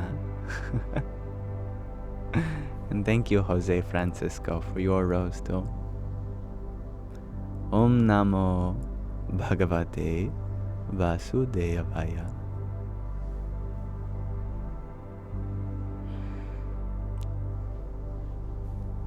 Snow Tigers, thank you for being here. Ivy the plant. You remember when I had videos on math, and you are wondering, when did I leave reality? It's a good question, and I'd like to flip the script on you, that it was through math that I was leaving reality. Because the more I got lost in esoteric descriptions of hyperdimensional objects, the more I fascinated myself with various conceptualizations of geometry, the less I was taking care of what was real to me, and that is my personal relationships, my body, my mental health. I would stay up all night working on some math theory, and when I did wake up after sleeping throughout the day, I'd be so grumpy with my parents, with my friends, and I didn't eat that much, and I was vaping a lot of nicotine, and really, I was unhealthy in many different ways. So, while I was making some very interesting videos on mathematics and physics, behind the scenes I was not doing very well. So I took a break from all that to focus on, well, my physical health, my mental health, etc. And therefore, I've discovered that a practical way of living is not one in which you get lost in the fantastic symbolism of it all, but one that takes you very near to what is part of living reality, and that is focusing on our friendships, on our mental health, on our physical health, on our addictions. And that is why in these sanghas I have moved away from fantastic descriptions of reality and towards very practical things that we can do to be happy and peaceful. And since then, my physical health has become so much better. My mental health also. I was able to have a deeper relationship with my doctor, and we helped me with my medication, and right now I'm off my medication. I was able to go off my nicotine. I was able to better my relationship with my sister, my father, my mother, set boundaries and help out more around the house.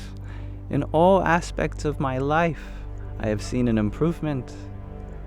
Simply by letting go of these intellectual things and coming to what really matters to me. And I've become such a happier person, both to be and to be around.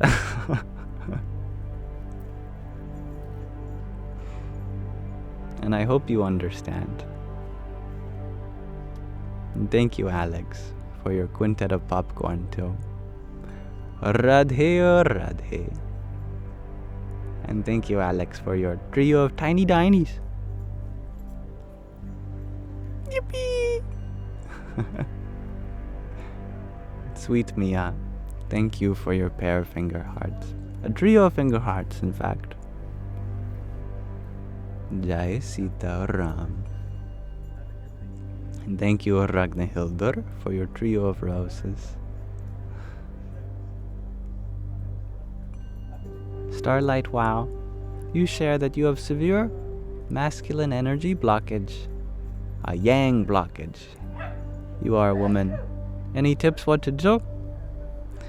Oh, the nature of the masculine and feminine is very simple, but we overcomplicate it. What it means to be masculine is to empower the feminine, because they only exist when they coexist. The most masculine thing you can do is empower the feminine, and the most feminine thing you can do is give purpose to the masculine. They work in this way. To empower and to give purpose. The feminine is the all-powerful. The masculine is the all-purposeful. And we need both to live an all-purposeful and all-powerful life.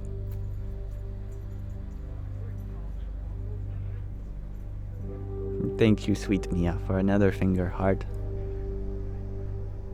Hari Om Tat Sat.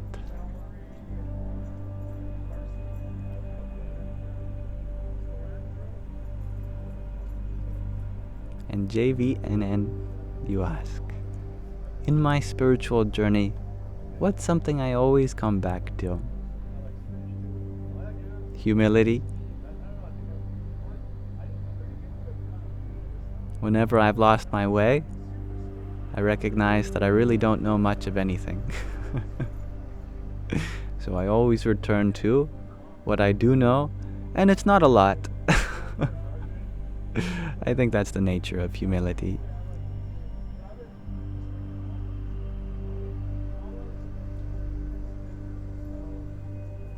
And thank you, Shelley, for your rose too. Radhe, Radhe. And thank you, Alex, for another quintet of cloud breads. Om Namo Bhagavate Vasudevaya. Tudor, you share, that doesn't sound simple at all. Well, be careful not to associate simplicity with ease. Some things are truly very simple, but not easy.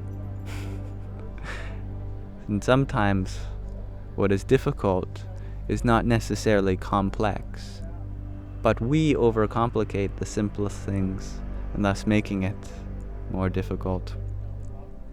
It is not easy to embody the feminine or the masculine, but they are the most simple concepts in existence because they're the first concepts in existence. From that nothingness, divided in twine into two, from the none to the one to the two, they are the primordial forces. They're so simple. They're the building blocks of everything. In our own life too, the first relationship we have is with our mother. And then we may be born into a waiting room and there's someone who fills a fatherly role for us. A mother and a father is often the first relationship that a child has. Thus, they are the first two concepts, really. There is mom and there is dad. These are the primordial archetypes from childhood. But many people, they live with various different archetypes in their childhood. And so it might not always be correct to associate these with the first relationships. And that's all wonderful too. But in some way, as Snow Tiger says, there is Shiva and there is Shakti. There is a force which compels someone inward. That is the masculine. And there is a force which compels someone outward. And that is the feminine. Feminine is all about expressing oneself, giving and loving, going without. That's Shakti. And Shiva, the masculine, is all about dwelling within oneself, having solitude, contemplating, going inward. And both of these things are necessary for a full and vibrant expression of human life, both inward and without.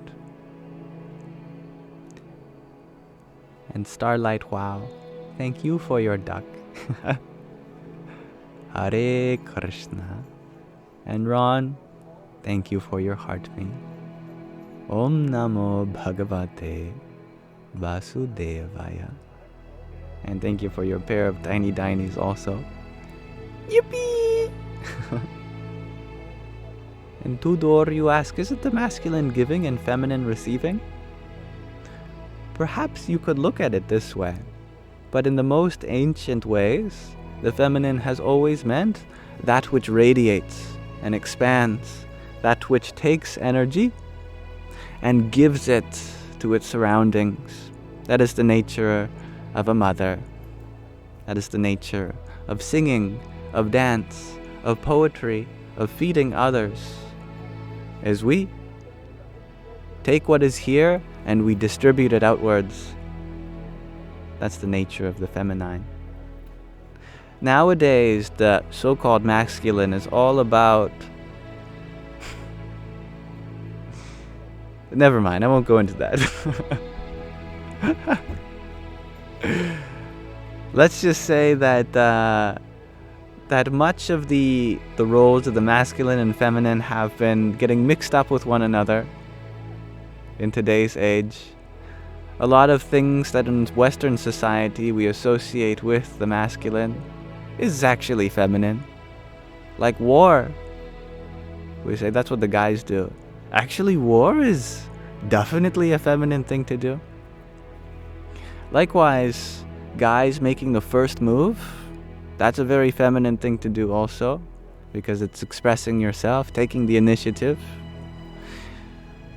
Anger, that's a divine feminine aspect. It's an aspect of Kali, of Durga, the fierce and all-powerful mother.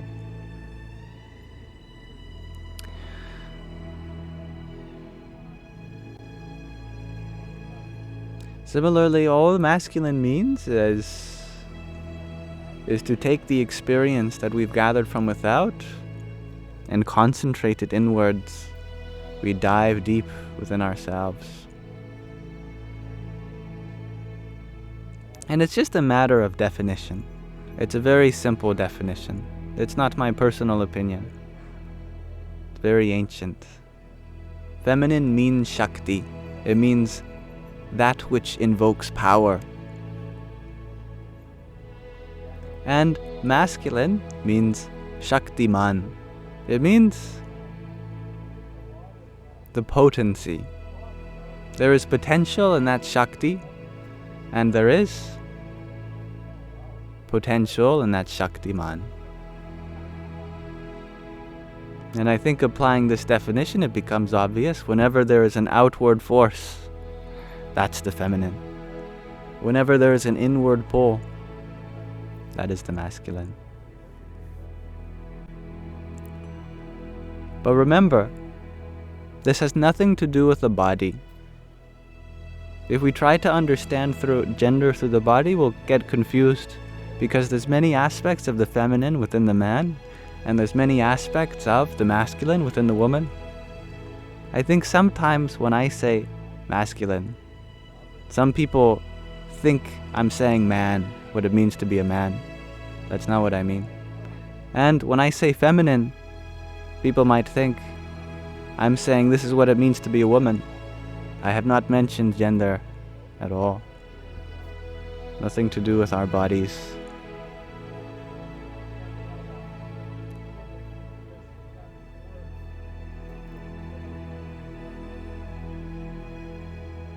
Thank you, Tattvamasi, for your friendship necklace and your paper crane.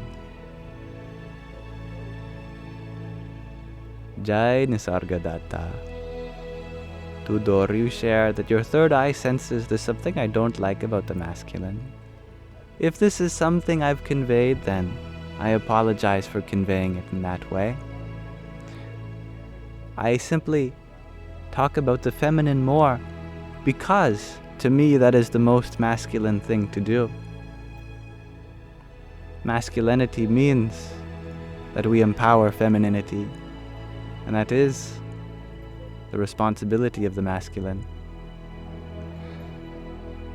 Also, in this day and age, there is a culture around masculinity which I don't even want to associate with. We live in a patriarchy, and in a patriarchy, I have to be very careful that we're not holding up the masculine as something which is there to overpower the feminine. There is a repression of the feminine in this age, and thus I speak to empower that which has been repressed. The masculine, it needs no discussion on its own, because it's held the stage for how many centuries and how many countries and how many situations. When it comes to that which is being oppressed or suppressed or repressed, it is that which deserves the greatest voice, because the rest, they are spoken for. They have made their voice here heard, I should say.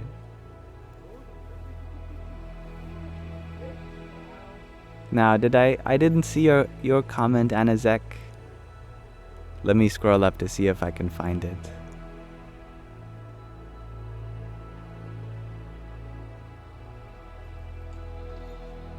I don't know exactly what you're referring to. You share that energy working all things. Indeed.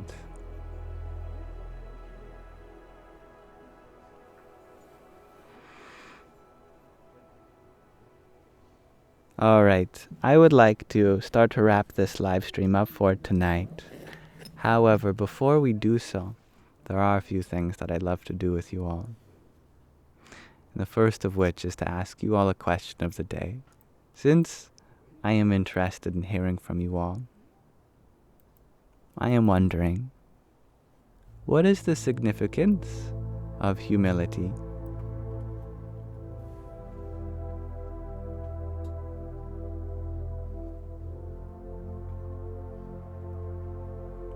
Humility means that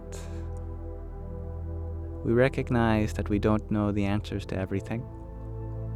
But why? What is the significance of having this? What is the significance of being humble?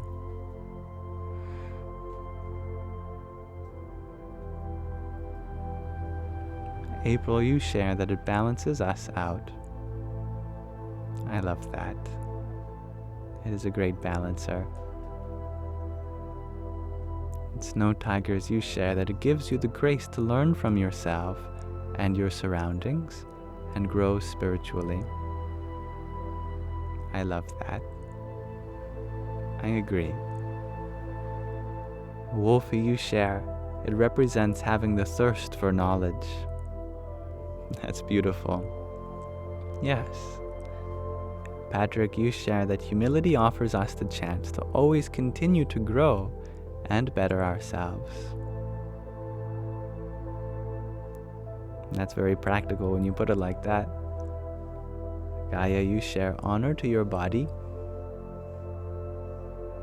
Brody's boy, you ask, how does one just get or feel better with being diagnosed with clinical depression? Well, first of all, in my opinion, you allow yourself to not let these labels make you feel like you're less than or something you're not supposed to be. It's a very common experience that a lot of people go through, and many people discover such wonderful things about themselves, about what it means to be happy, by allowing this experience to teach them something. You could liken depression to a kind of chrysalis or cocoon. Did you know that when a caterpillar goes into a cocoon, they dissolve themselves fully? That if you open it up at any time before they become a butterfly, they are just liquid. There's no structure there. There's no order. There's just a kind of gross ooze. I don't recommend opening a cocoon, by the way. Similarly, sometimes before we grow our wings, and by wings I mean the freedom to be happy no matter what circumstances face us, we also need to liquefy. We need to break down our solid ways of thinking and become more fluid in nature. And during that time, it may seem like there's no order, there's no structure. But that is because we break down all these things in order to build ourselves up again in a new and beautiful way. And if you have the patience for yourself during that process, you will find your wings. And John Simon, back to the question of the day you shared. For one, it's so that we can still grow rather than complacently tower over others. I love that. John Simon also, you shared, it's giving ourselves room to grow. It's a doorway to the mystery, shares Zayata. I love that. Mahina, you shared, to humble us in what we have learned in the lesson. And Wendy Lu, you share that you think humility is a path to compassion, and perhaps even vice versa. I like that. I agree. It may be going two ways with compassion and humility. They definitely enforce each other. Redhead, you share, we can't keep on learning if we think we already know. I like that. Yes. Dr. Ginny, you share, to remember who we are and that we're equal to all others, so we can better serve and help. And Marcia, you shared, brings grounding and peace. I like that. Tudor, you share that humility gets you into the flow state and transcends this 3D dimension. Well said. And Ziata, you share that it's the doorway to understanding. I think I read that. But thank you for saying it twice because it's so important.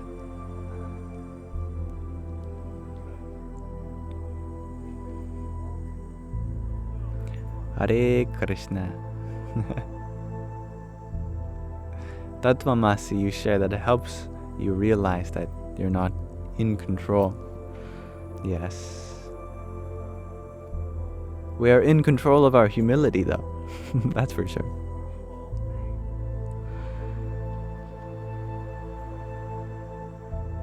Thank you, Gaia. Gobs, you share, to understand others, in turn understanding ourselves, helping in self-growth. Joanna, you share that humility to keep us grounded to our true selves. I love that. And Melinda's sister says to strengthen one's mind. That's beautiful. I know that some people view humility as a weakness, but you view it as a strength, and that's beautiful.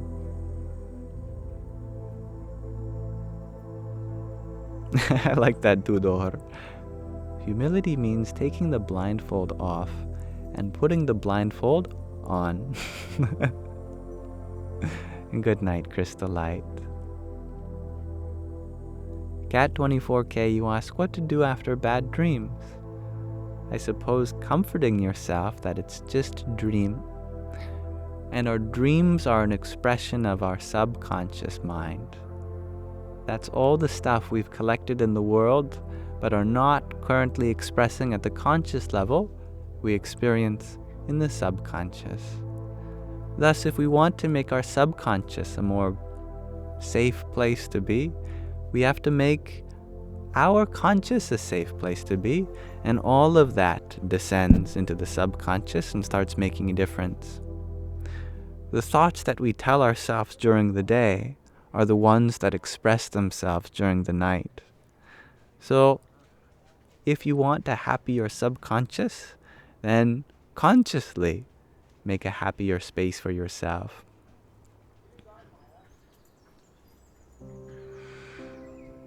Hello, Neo. Brody's boy, you had asked, is being scared knowing that you might not always have control normal? That's a very common experience also.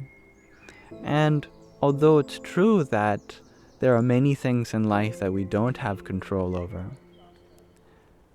like when the sun rises, when it sets, we don't have control over how high the tides are. We don't have control over how people think of us. In fact, even this body, there are so many things we don't have control over, like all of the cellular processes and biochemical reactions. We're not the ones orchestrating all of these atoms to come into contact with each other, or vice versa. But there is one thing we do always have control over, and that's what and who and where we associate with. Because in each moment, even if the entire circumstance is out of our hands, we always have the ability to choose better thoughts, to identify with what is good, to uplift ourselves through changing our perspective for the better. Though it's not always easy, because few of us have learned how to do this consciously. Depression is a way in which we are forced into learning these things. And unlike learning in school, where you may not pass, always will you learn. You are destined to. I believe that anxiety and depression are great teachers, and allowing ourselves to go through the experience brings us into more control. Not control for our surroundings, but control for how we want to be in amongst our surroundings.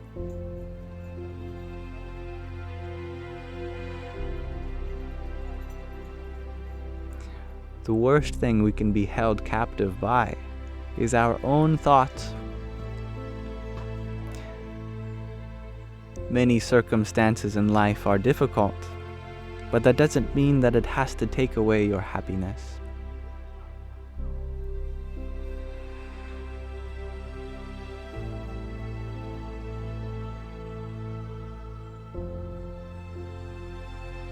And hello, Mark.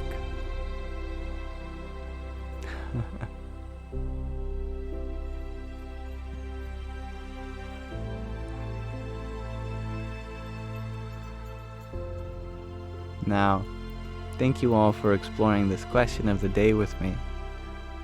I'm very grateful to learn from you all. And hello, Heidi. Before we go tonight, I'd like to read from another short section of our book that we have been reading, just a few pages at a time. I hope you will join with me in listening to this. And then we're going to end with a 5-minute mantra meditation.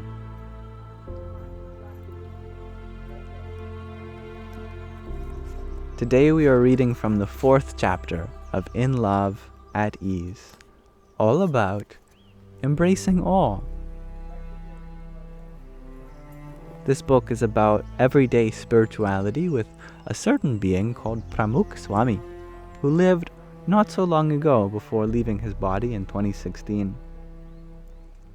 This section of this chapter is all about how Swamishri, as a spiritual teacher and leader of a religious organization, made the example of including everyone as his own, even if they were of a different race and religion. This is where we left off. The public celebration of holidays is a big part of religious life in India and the world. Disasters, too, are regrettably frequent occurrences in third world countries. What happens when the two overlap? Swamishri had the answers. I believe this is a story that we read last time about the dam collapse. My apologies. We learned about how he helped organized relief efforts, as well as Eid, which is the end of fasting for Muslims that practice Ramadan. Here we are. Swamishri's ability to look past differences and celebrate the similarities of humankind reaped great awards for all religious communities over time. His eye for equality led to unity. The results are tangible. The BAPS Hindu Mandir in Abu Dhabi is a testament to this. His Highness Sheikh Muhammad bin Zayed Al Nahyan of Abu Dhabi awarded BAPS 13.5 acres of land on the arterial road between Abu Dhabi and Dubai in 2017. Many have celebrated this generous grant from the ruler and the subsequent construction for the first ever majestic yet graceful, eco-friendly, 7-spire traditional stone mandir in the UAE, the United Arab Emirates, as a victory for Hinduism. I am sure Pramukh Swami Maharaj would have celebrated it as a win for humanity. The mandir will add to the cultural, architectural, and religious landscapes of the UAE, increasing awareness and acceptance of Hindus and their lifestyle in a foreign land unacquainted with Hindu mandirs, bustling with bhakti and seva, loving devotion and selfless service. This is yet another bridge created by His Holiness across religious and cultural boundaries. Though he never took credit for these bridges, they all bear Swamishri's name. A single interaction with Swamishri left a mark that united religious communities and even nations and lasted generations. In 2022, when the Crown Prince and Prime Minister of the Kingdom of Bahrain awarded the land for a traditional Swaminarayan Hindu mandir, he reminded Brahmaviharidas Swami, our love spans 3 generations. When my grandfather received His Holiness at the Royal Palace in 1997, he was surprised to learn that your Guru did not have a home, despite having so many homes, mandirs. The Emir Sheikh Isa bin Salman al-Khalifa then said, "Then make Bahrain your home." Today, we are fulfilling the promise our grandparents made to each other. Swamishri's all-embracing persona was changing the face of Hinduism and its relations with the Arab world. Swamishri was aware of race tensions around the world. Once, while he was in Mumbai, the Dharma Charandas Swami asked me into Swamishri's room to read and interpret a few English letters from the United Kingdom and America. One of the letters was from a Caucasian male from California. The letter's plot had a lot of twists and characters. In my rush to explain the letter, I used the word Dholia Bhai, which means white brother. Swamishri looked at me with a stern face and said, "There is no need to call him white. The color of his skin is not central to the story. You can call him American Bhai, or by his given name. Our identity is not defined by the color of our skin. The divine resides within all of us. This is our true identity. This is where all the problems start. You should know better than this. You should know this better than I do." America has Varnavad, race relation issues, no? I immediately apologized. Swamishri knew that my intention was to identify the person and not degrade or insult. He did not, however, want me to get into the habit of seeing people as white, black, brown, or otherwise. He wanted me to realize that beyond the outward identity of the body lies a deeper self that unites all. Swamishri did not focus on others' external self-identity, and that was the source of his equal-mindedness towards all people.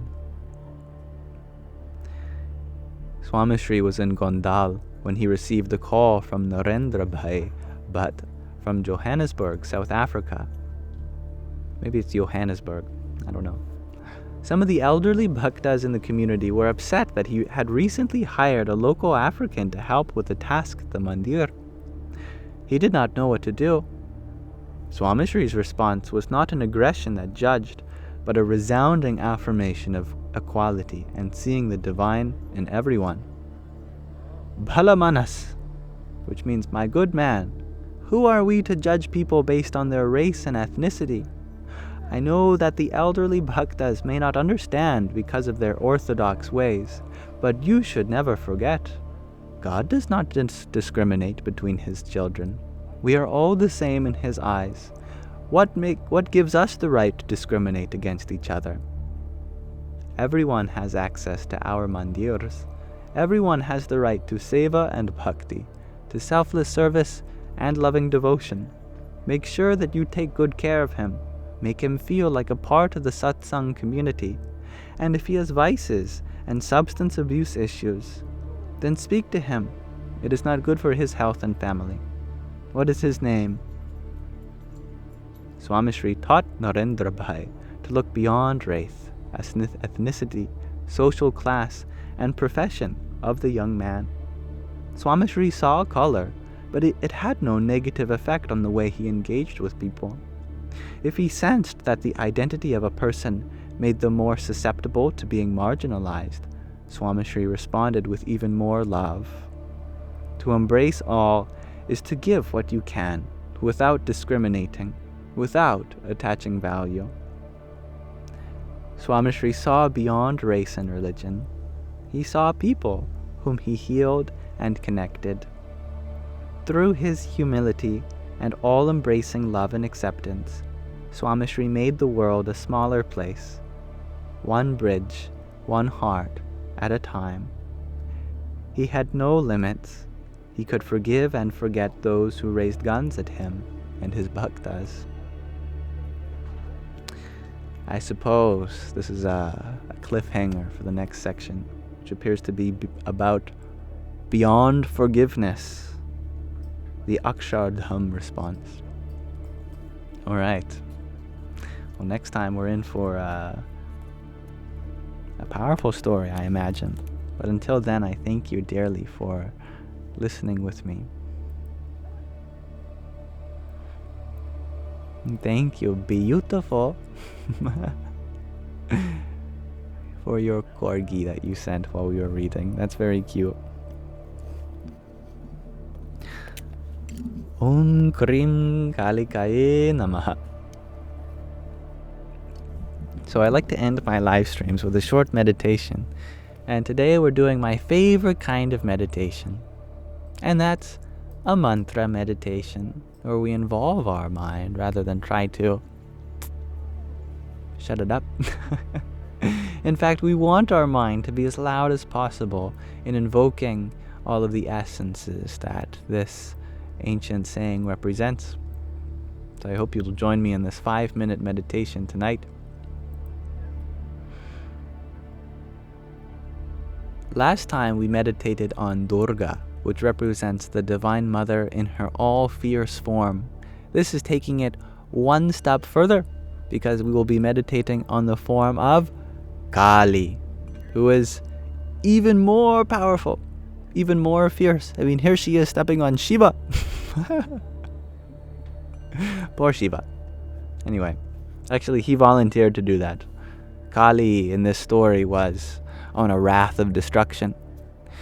And the only way to stop her was to sacrifice yourself to her. And that's what Shiva did. He let her step on him, and then she went, "Oh my goodness, I'm so sorry." You know, that happens with a mother sometimes. Sometimes a mother, you know, once you flip on that switch, it's just... you know?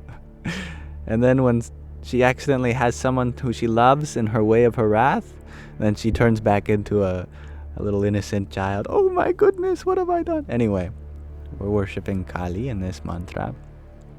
The mantra is Om Krim Kali Kaye Namaha, which word for word means something like, "O Kali's essence, Krim Kali, to thee, Kali Kaye Namaha," salutations, where Kali represents the ultimate mother, you could say. She's the form of the mother that you absolutely do not want to mess with, because there's zero room for bargaining at this point. There's only annihilation.